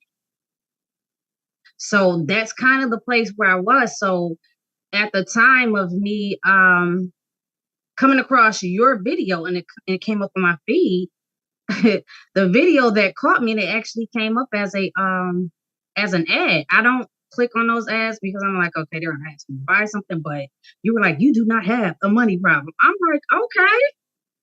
If I click this and he asked me to buy something, I'm gonna hunt this man down. So I listened, and you didn't ask for it. You didn't ask for it. And I listened to that video the entire day. And at that time, I was on the road working. So I had no kids, no distractions. It was just work, work, work. And I began to just listen to that whole Freedom series every day, all day on loop, because it was just like really feeding my soul. And it was something about your voice. This is why I say your voice is a sign to certain people to hear it. And I thank you for allowing yourself to even put it on the video, because it allowed me to hear it at a time that I didn't know that I needed, but I felt like it was getting me ready for my ready that I need right now. And at that time, I was not in that situation where I needed to actually put those things into practice. But because I had prepared myself by listening and trying to discipline myself on doing it on a daily basis, I'm I'm kind of at like that place of that I don't mind. You know what I mean? Like, so I'm working on the daily discipline of staying in the feeling so that I don't allow the things that I see to distract me to feel like, okay, I'm never going to get to that end result that I asked God to take me to, or the thing that I said I want to manifest. Even though it may not look like the path of the things that I want it to look like in the way that it's going, it may be a part of his plan to do it that way. All I can do is just ask that it's in a good way that I get there and just trust that process. And it makes sense to me because as you were giving the illustration of the martial artist, it's like, okay, if you close your eyes, you have nothing but awareness. You don't have anything to distract you. And that was just a really good thing for me today when you said that, because that's like something that I need to hear. So if I ever feel like I'm getting distracted or I'm veering off of, that emotional journey to help me meet the frequency of what I'm asking for, what I'm expecting to get to the end result, I could just close my eyes and just refocus and say, okay, I have my awareness, and I know my awareness is making everything for the best of my good on getting me to the journey to the thing that I asked for. 100%. And that's so beautiful, Didi. The idea here is that I'm hearing you say a few different things. One of the things that I'm hearing you say is that there was a readiness even before you intellectually knew you were ready. Yeah. There was a readiness even before you intellectually knew you were ready. And so what I'm saying is that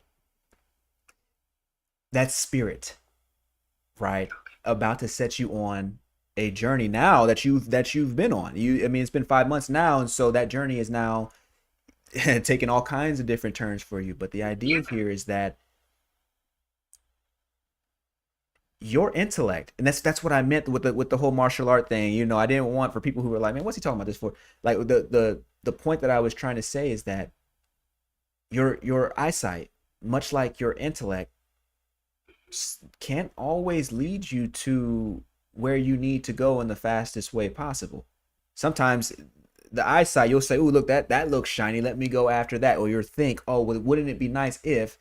And you'll go after that. But the reality is that where you simply to abide in feeling, simply to abide in awareness, you would see that what you actually want is closer than your eyes or your thoughts would indicate. And so there is one thing. I heard you say that you don't use vision boards. I'm thinking, if you don't use vision boards, no problem. What about a memory board? Right? What about if you took a photo of all the things that you want to accomplish, but you put them up onto a board as if they are memories, with the understanding that your faith, your sense of feeling about what you've already accomplished, that something is already done, allows you to actually call that thing forth as if it's already done. I still have my memory board. Well, same thing. I still have my vision board. Now I'll call it a memory board. But I just felt like I didn't want to actually create another one. Again, what I mean? I felt like, okay, I don't know. It's kind of like actually this this Pandora bracelet that I have on. It's funny because the story is, before I decided that I wanted to learn how to manifest, I asked my boyfriend at the time. I was like, hey, I want a diamond bracelet for Christmas. He was like, okay, cool. So he got me a Pandora bracelet. But the funny part about it is, I had been putting the Pandora bracelet into the cart, building the different charms that I wanted on it and everything, and never said anything to him about it. So when I opened up the gift, I was like, yo, you got me a Pandora bracelet. He was like, you can't be that happy with a Pandora bracelet. I'm like, you don't understand. Like, how did you know that? How did you know that? And it was like one of those things where it was getting me ready for the red. And I didn't know that I needed that thing to get me ready to understand that I want to manifest. So I dug deep, and it's a thing where it say, well, if you ask if the student is ready, the teacher will come along. And I was like, you know what, God, how did he know? Like, how did he know I wanted the Pandora bracelet? I never said anything. He was like, is the manifestation. You manifested that, is the feeling. Like on everything I love, I was like, yo, and it was just so amazing to me. I was like, at that point, I was like, yo, I'm not doing a vision board. And this was like around Christmas. I said, I'm not gonna do another vision board because I just want to learn how to become the best master manifester that I can be for myself.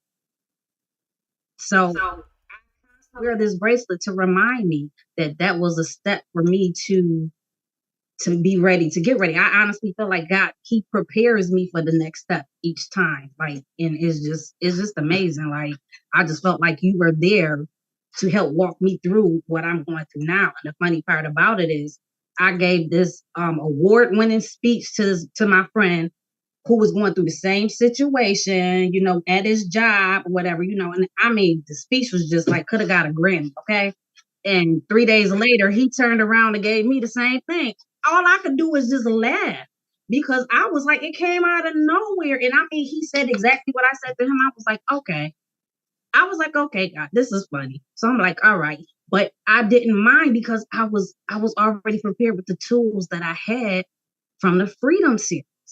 But had not I found the Freedom series, had not it found me, I don't think I would have been as ready to understand this process that I'm going through now that I would if I had. So yeah. Didi, And that's why I thank you for obedience for you know creating this page for doing it.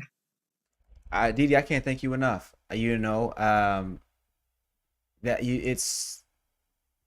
That is truly amazing to hear, and you are being prepared, and so I love seeing you every week because I can see you come in having done the unspoken homework, right? Having went through the process of actually applying this understanding. And so a bracelet is just the piece of it, but you know that, and you wear it as a symbol of this is a reminder of the science of consciousness. The bracelet is a reminder of the science of consciousness. It's a reminder of how when we abide in feeling, we are actually creating and bringing forth what is in alignment with that feeling. And so that feeling becomes sacred ground. It becomes the place where we say and we take responsibility over so that our lives are what we would have them be and what God would have them be for us, as opposed to what somebody else has told us they could be. And so that's the big thing. I am interested before we jump off, because I'm gonna let V in. I know V's still in the room. Matter of fact, you think I can do this at the same time? But okay, before I do that though, the business that you've been working on, are you in a place where you can tell us what that is, or you want to kind of keep that and then come back? I want to keep that just a little bit longer because you know what the funny thing is like it is a complete pivot for me, a complete pivot.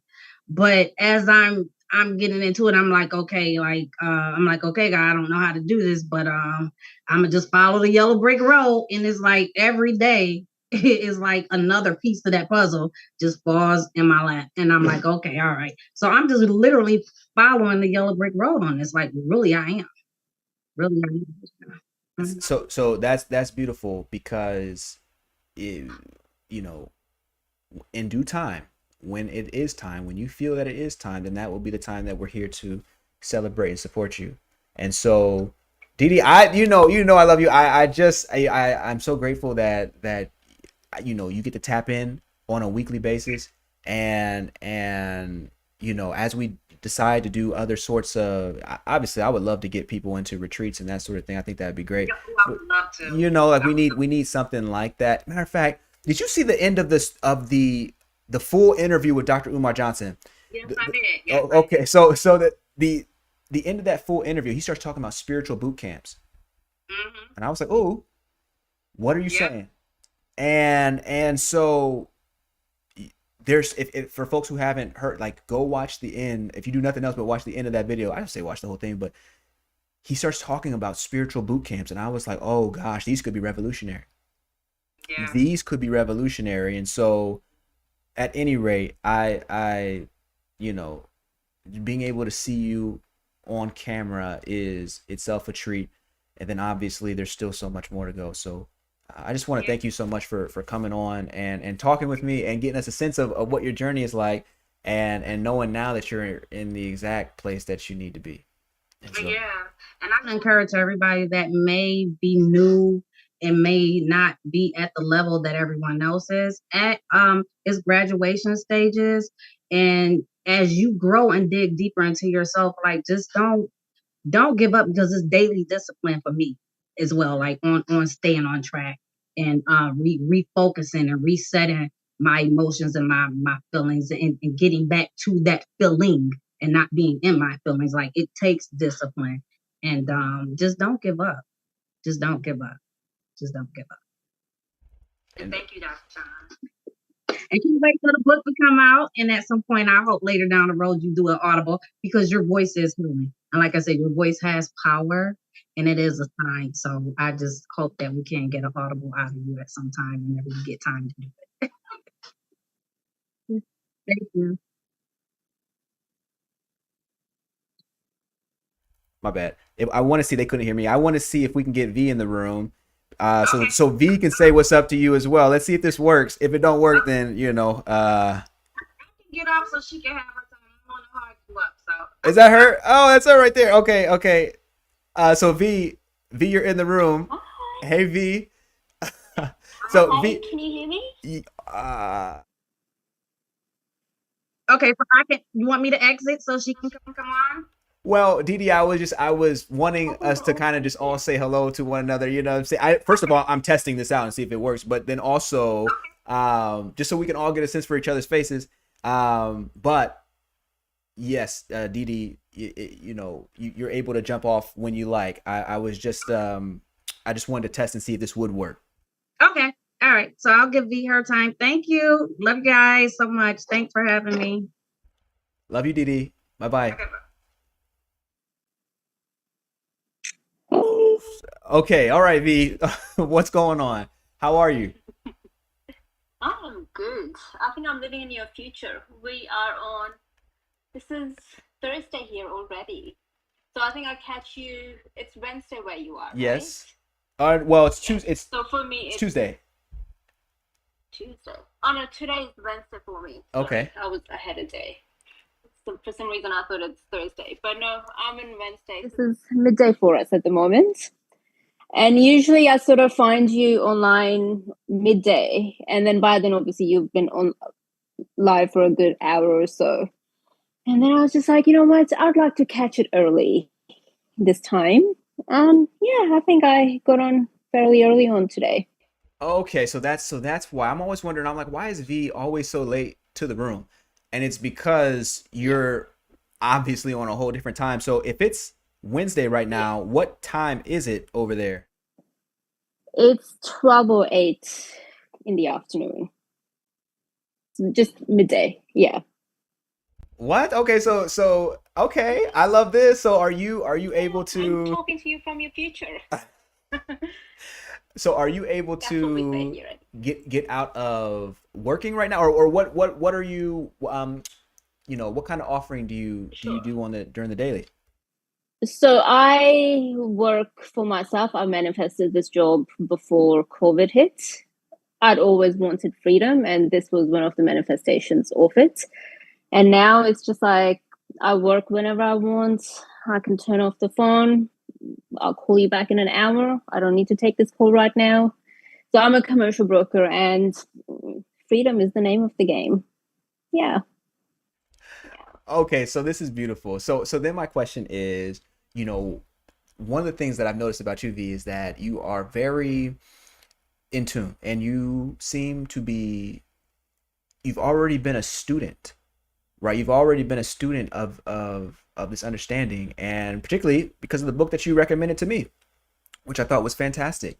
So I would be super interested in knowing, what has your journey been like up to this point?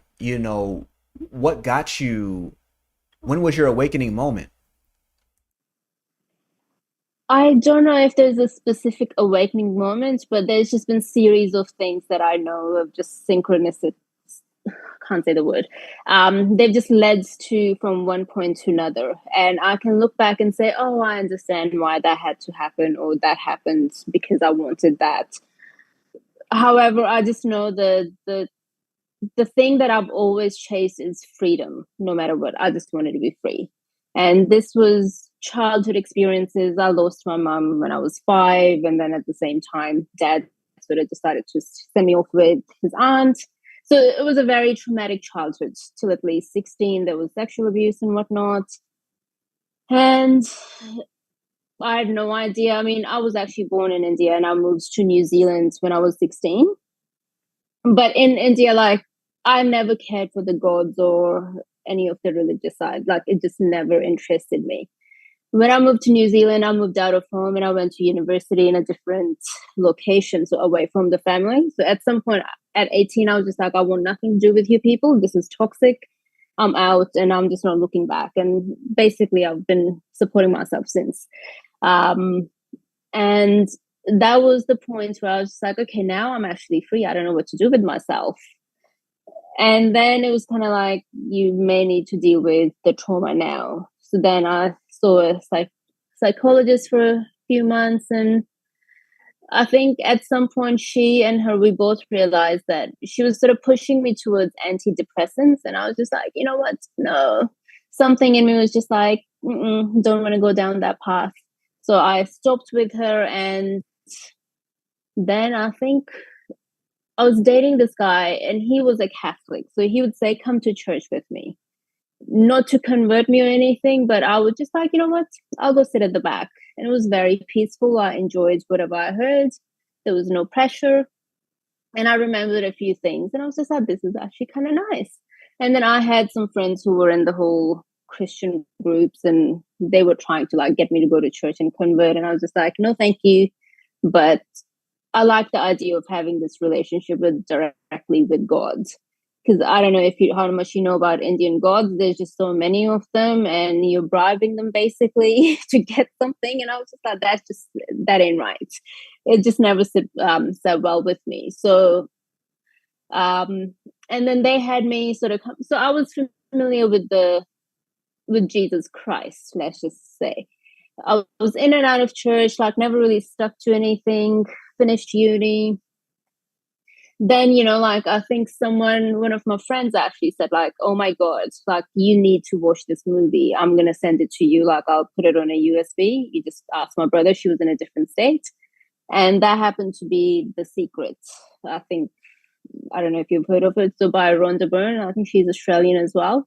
So that was my introduction to the whole law of attraction thing. And I was just like, oh, this is interesting. And then I think someone in my family, like I was sort of talking to them on and off. It was not a stable relationship. So it was just still more so like I was just pretending to be part of this thing. And someone gave me Think and Grow Rich. And I was like, okay, thanks. And I was reading and I was like, you know what, this is starting to make sense because it was ultimately just bringing power back to myself rather than putting it out to XYZ. And then, I mean, years go by and I just sort of go in and out of this whole manifesting world. And I mean, I've manifested things like once I thought about like, oh, it'd be cool to work for this company. But I don't want to apply for any jobs or even look for a job there if they're hiring. This was when I was finishing uni. And somehow or another ended up getting a job with them. And I was there for good. Like, that was one of my first proper jobs. So I was just like, do you remember thinking that? And then, I mean, I'd said things like, it'd be really cool to live in like right in the center of the cities, in the biggest cities in the countries. So New Zealand was a very small country to begin with, but then I was living in Auckland, right in town. And I was just like, this is a dream. I thought about this.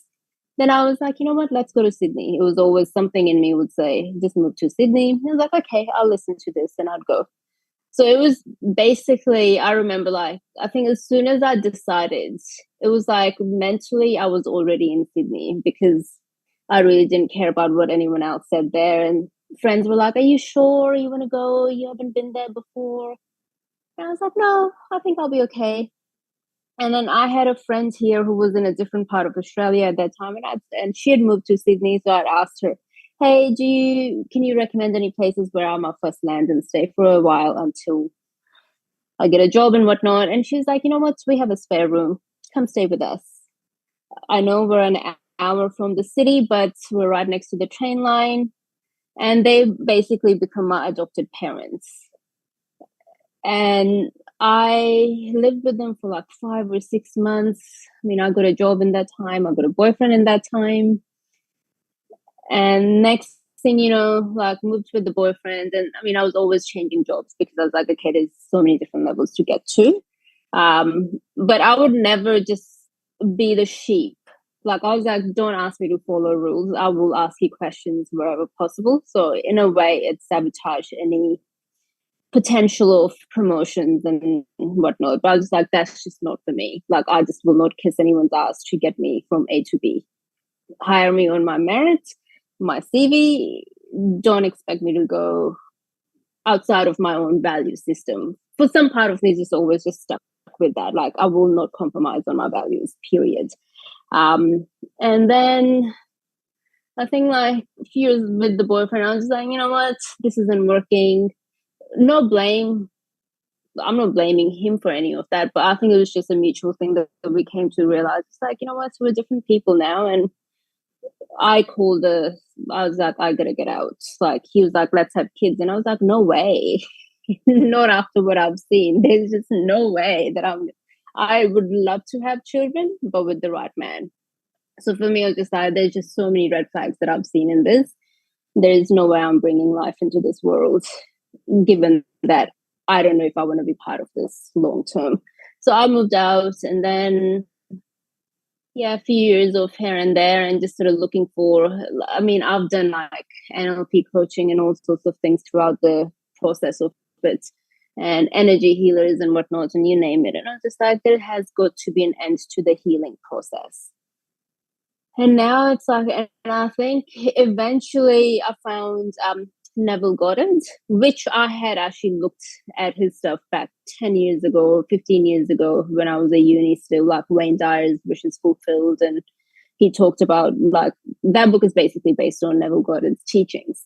So I've been reading his material, and this is something that's just like, this is the truth that we're dealing with here. I don't think that man was making up any lies. And especially the references to the Bible. Like, I remember this was probably after I would have broken up with the boyfriend. And I was in a yoga class, and I just heard the words, the meek shall inherit the earth, outside of me. And I was just like, but no one's saying anything in this yoga class. But I clearly heard that, and it was in my voice. And then I had a friend at that time who was of Christian background, and I was like, can I ask you what that means? Like, I knew it was from the Bible. And he gave his explanation, whatever he thought. And after that, I was just like, you know what? I'll go back to Christianity. And I asked him, like, where would you start? Just understanding. And he said, well, start with any basic Bible, or there's even, because his sister's a Bible teacher, I believe, or like a basic kids Bible. So I read the kids Bible like in a month. It was just mainly stories to understand, like familiarize with myself with that. And now I'm reading the Bible properly. Like I read Proverbs for months every morning when I started this job, because it was such a massive risk that I'd taken. I was like, I don't know if this is going to work. I don't know anything.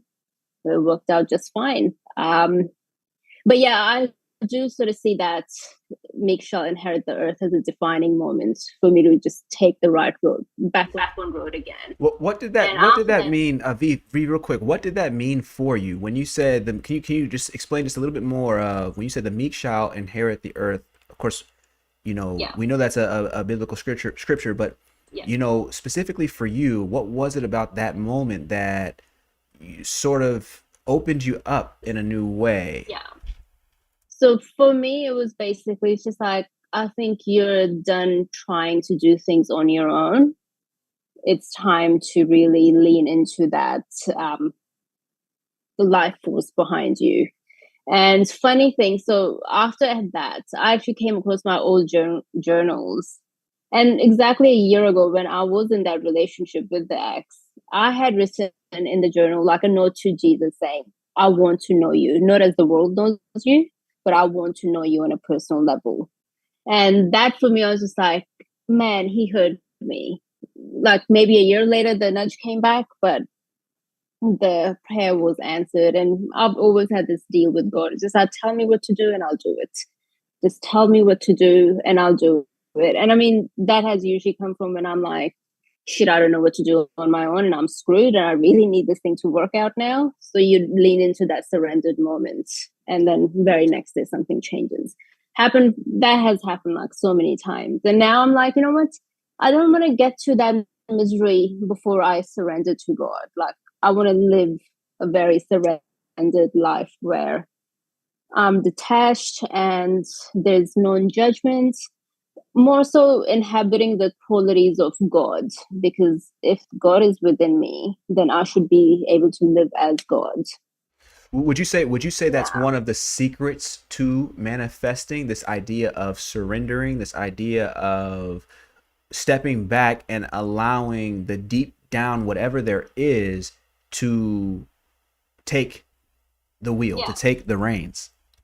Yeah. So, I mean, when you surrender, it's two things you're doing, right? Like, one, you're detaching. And the second is that you're trusting the greater self, the greater you who knows, who has the wills and the means that my little self has no clue of. Like, the little me could not have done any of those. So, when I think about how the move from India to New Zealand, I'd never thought about moving overseas. But when we were moving, my grandmother told me, oh, you know, your mom used to say that I'm going to send my daughter overseas for studies. And we used to laugh at her. I was born in a little village in India. So when I look back and I was just like, I on my own could not have done any of it. So I've always sort of trusted that there's something greater that's looking out for me and I can lean into it. So now it's just leaning into it by choice every day rather than be forced to lean into it when I'm like, shit, I have no money or shit, I need to find them. I mean, manifestation is a piece of cake when you work from that. Like this apartment, I live right in the tourist center of Sydney. So this is what people pay God knows how much to come and see. I'll show you. I don't know if you can see. So this is Oh, Harbour slick. Bridge. Okay. Are you by the Sydney Opera House, the joint that, like when you think of Sydney, Yes. you So by? on the other side is the Opera House. So this is the Harbour Bridge, Oh, look at that. and Okay, that's on the cool. other side, oh Oh, it's beautiful. Yeah, we can see that. We can see that. yeah. Somebody say V way to manifest. Somebody put a V way to manifest in the chat. Yeah, that's beautiful. So you know, I know it'll like God hears my prayers as long as I keep my little self and the detachment out of it.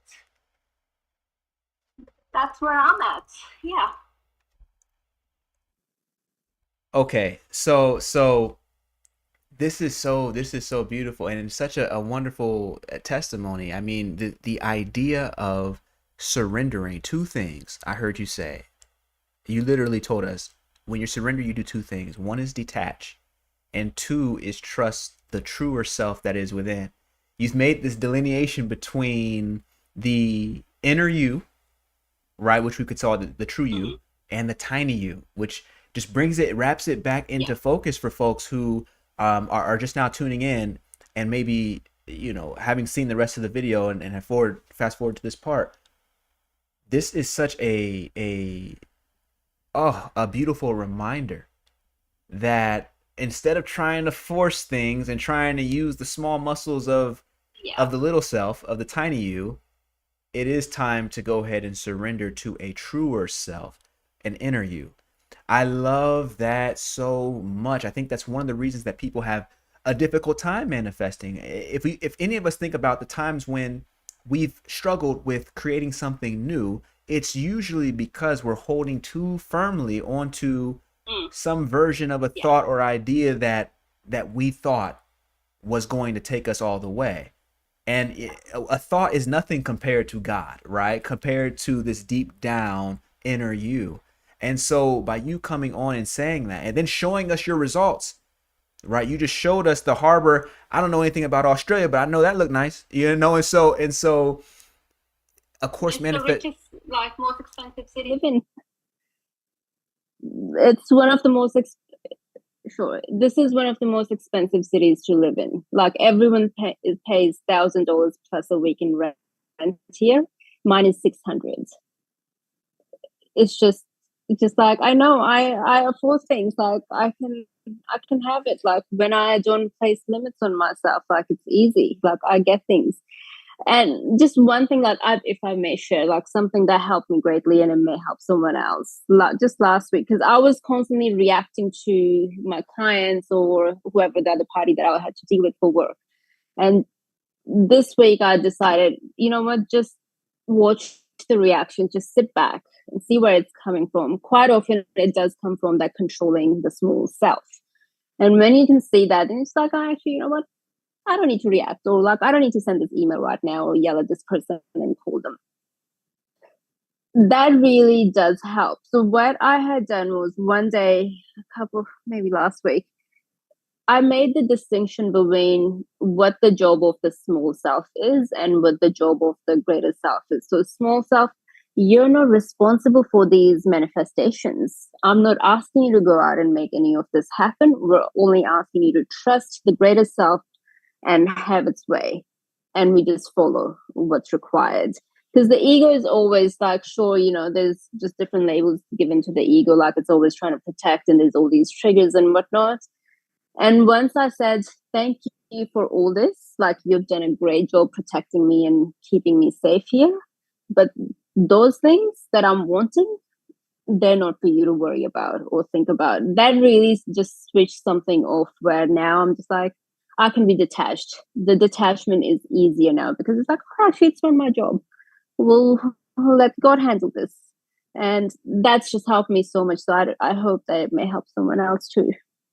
It's so wild how you're pulling in all the themes from the night. It sounds like you're saying that surrendered state allows you to operate from feeling rather than feelings, rather than use the feelings, the emotions of the tiny you that is always looking for protection.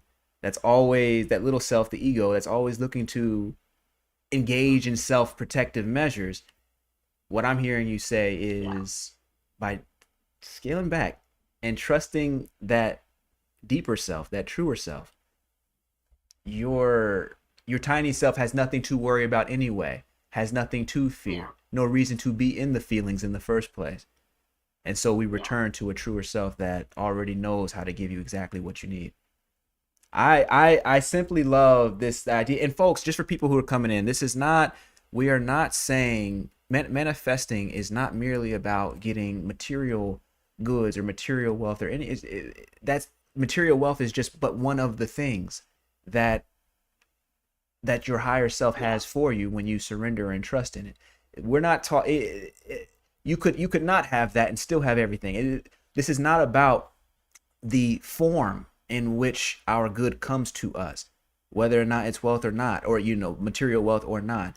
It's about trusting in this deeper self. It's about trusting in this truer self, and that is critical no matter what your station is in life, no matter who you are. That's, you could say that's the purpose for us being here. And so V, I really want to thank you for jumping on, and just getting on the call. You have the final word here. Go ahead. I just wanted to say, like, I think a lot of people come to, when they first come across manifesting, it's to get those things that have eluded us in the physical form. Like maybe it's the money, it's the partner, you name it. But I do believe the point of this journey is to manifest and get to a point of knowing who you truly are as the divine essence that is behind all of it. And when you know that, then you can have anything. You simply just step into the being who has it. Like now, I'm no longer, Yoda says, do or do not, there's no try. Just be that. Don't argue because quite often the ego is arguing for your limitations. It's like, oh, I don't have this, but I don't see this, so I don't have it. But you can give yourself that feeling of having that within you. And when that becomes sustainable, that shows up in your life in forms that you probably didn't even imagine existed. Yeah. Yeah. Live in the end in that sense. Yeah. Oh my gosh, V. Thank you so much. I can't say, Thank you. I can't thank you enough. I can't thank Didi enough. I love you. I can't wait to see you next week and continue to see you. Now we know what your schedule is, but just to continue to see you Yeah. because, I'll you put know, a reminder for myself. It's 11 a.m. I think here that you come on, okay, not midday. Yeah. okay, right Okay. on, right on. For now, I'm gonna say, I'm gonna go ahead and jump um, off this call. But thank you so much for coming on and sharing your story. This is so powerful, and I know it's gonna bless No, someone. thank you. See you, V. Thank you. Bye bye.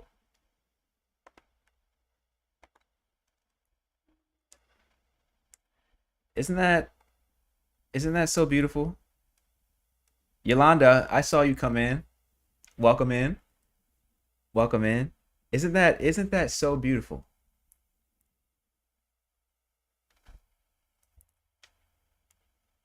Christy saying thank you for sharing, V.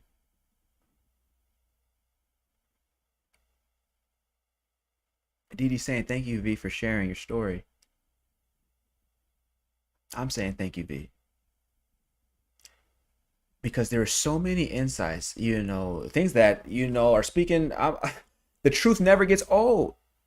So anytime I hear it spoken, it always resonates. Something about it. Anytime I hear it spoken, it always resonates. Something about it. So when I'm hearing V say surrender, it makes me ask the question, in what areas of life can you surrender to the truer self? V says she set a rule for herself. Whatever God tells her to do, she does. She does not negotiate with herself. Whatever God tells her to do, she does. Which leaves me with one question. Where in my life right now could I surrender but have not? You see that? Where in my life right now could I surrender but have not yet? It's the question I want you to ask. It's the question I'm asking. Where is the voice of God being so loud and poignant to the point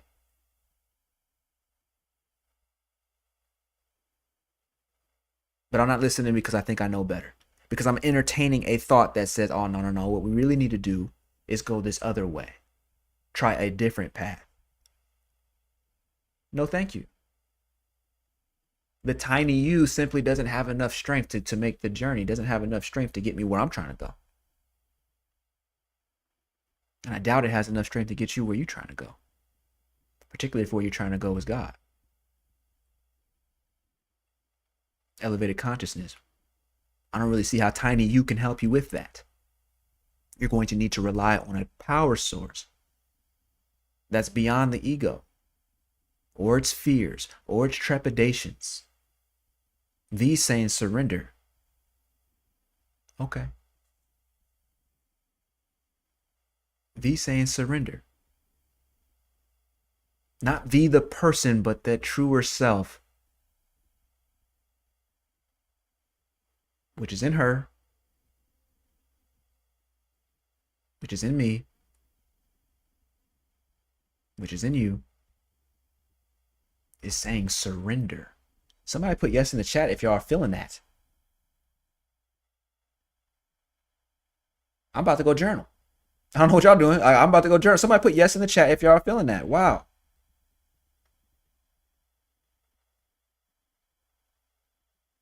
And Didi has also shown us tonight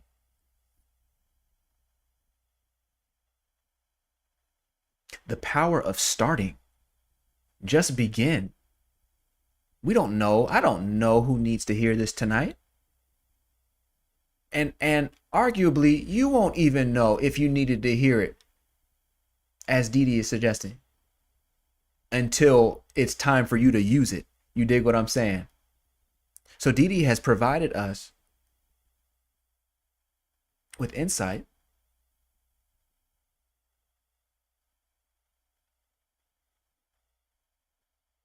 and when we put the words of Didi and V in conversation with one another, we come up with a very clear message. And that message is surrender now. To that divine force within you, surrender now. Start now, is what Dee was saying. V saying surrender. Put those two messages together. Surrender now. That's the divine linkage that came out of our conversation tonight.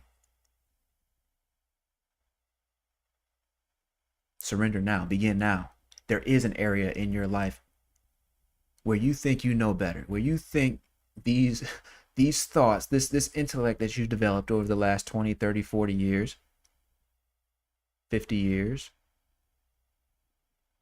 is going to take you all the way. It's going to get you everything that you want. But there's only one who can do that.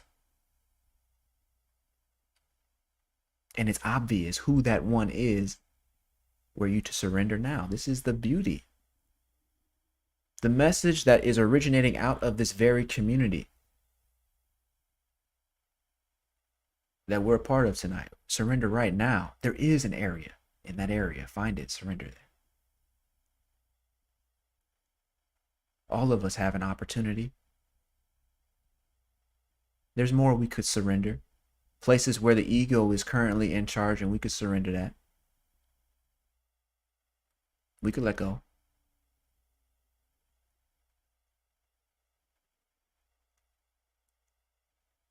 There's power in this. Christy's saying yes. Dee Dee's saying yes. Shango's saying yes. There's power in this.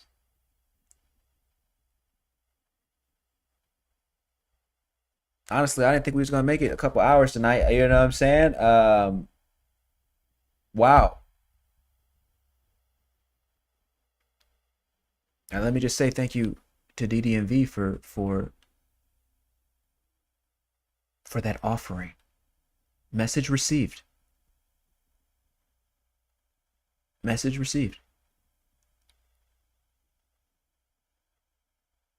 Yes, we can surrender now. There is an area where maybe we're already doing good mostly, but we've still a little bit more that we can stretch. Or rather, a little bit more that we can let go of.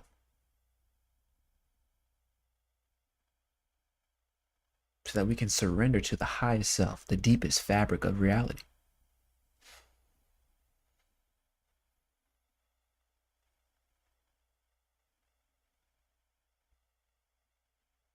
So, folks, I don't know what else y'all want tonight. You know that we have already heard from two inner masters, from the inner master through two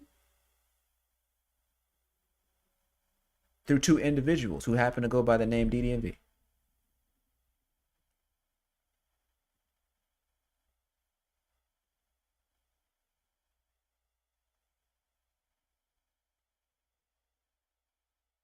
Catching the word of God.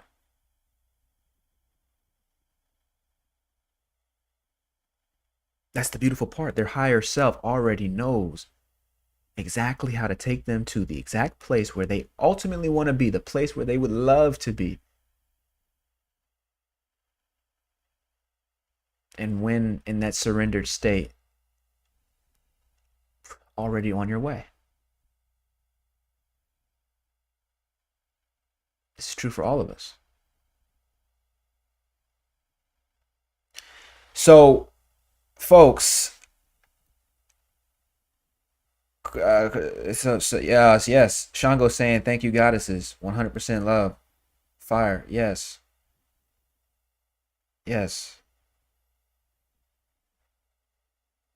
Shango and Christy, I definitely want y'all on next week. Shango, I need you to take, a 15-minute, 20-minute break, something just to jump on with us. You know what I'm saying? You don't have to do it tonight. You know what I'm saying? We'll get it in next week. But I definitely want to be hearing from y'all folks. And so, phew. All right, folks. Tonight we've been talking about the you that doesn't get wet when it rains and how to handle mistakes. And what we come away with is this notion of awareness. It's not a notion, but the reality of awareness and that capacity to surrender unto it. We call it awareness because it's aware. It's only our it's the only name that we could call it, but it's so much, it does so much more than simply be aware. Our job is to tap into it and find out what that more is. There's so many places where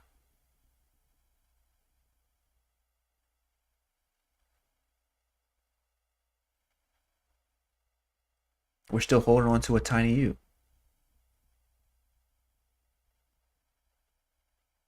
But it's nights like tonight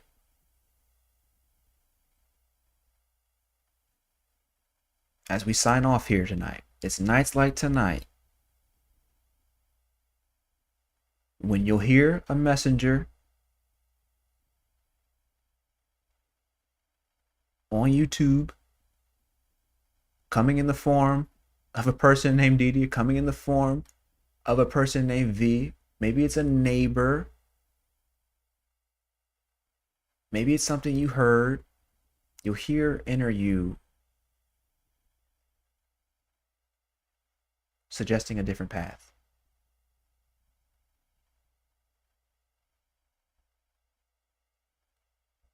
And we heard it here tonight. And so, folks, I'm going to go ahead and sign off and really leave with that question ringing in the ears. Like, the deep down God that is within you, where in your life right now could you surrender that you haven't? We're beyond the idea of mistakes. If anything, our mistakes can lead us to the point where we're ready to surrender. Other people's mistakes can lead us to the point where we're ready to surrender, not to a person, but to the God within. Final question of the evening. Where are you ready to surrender?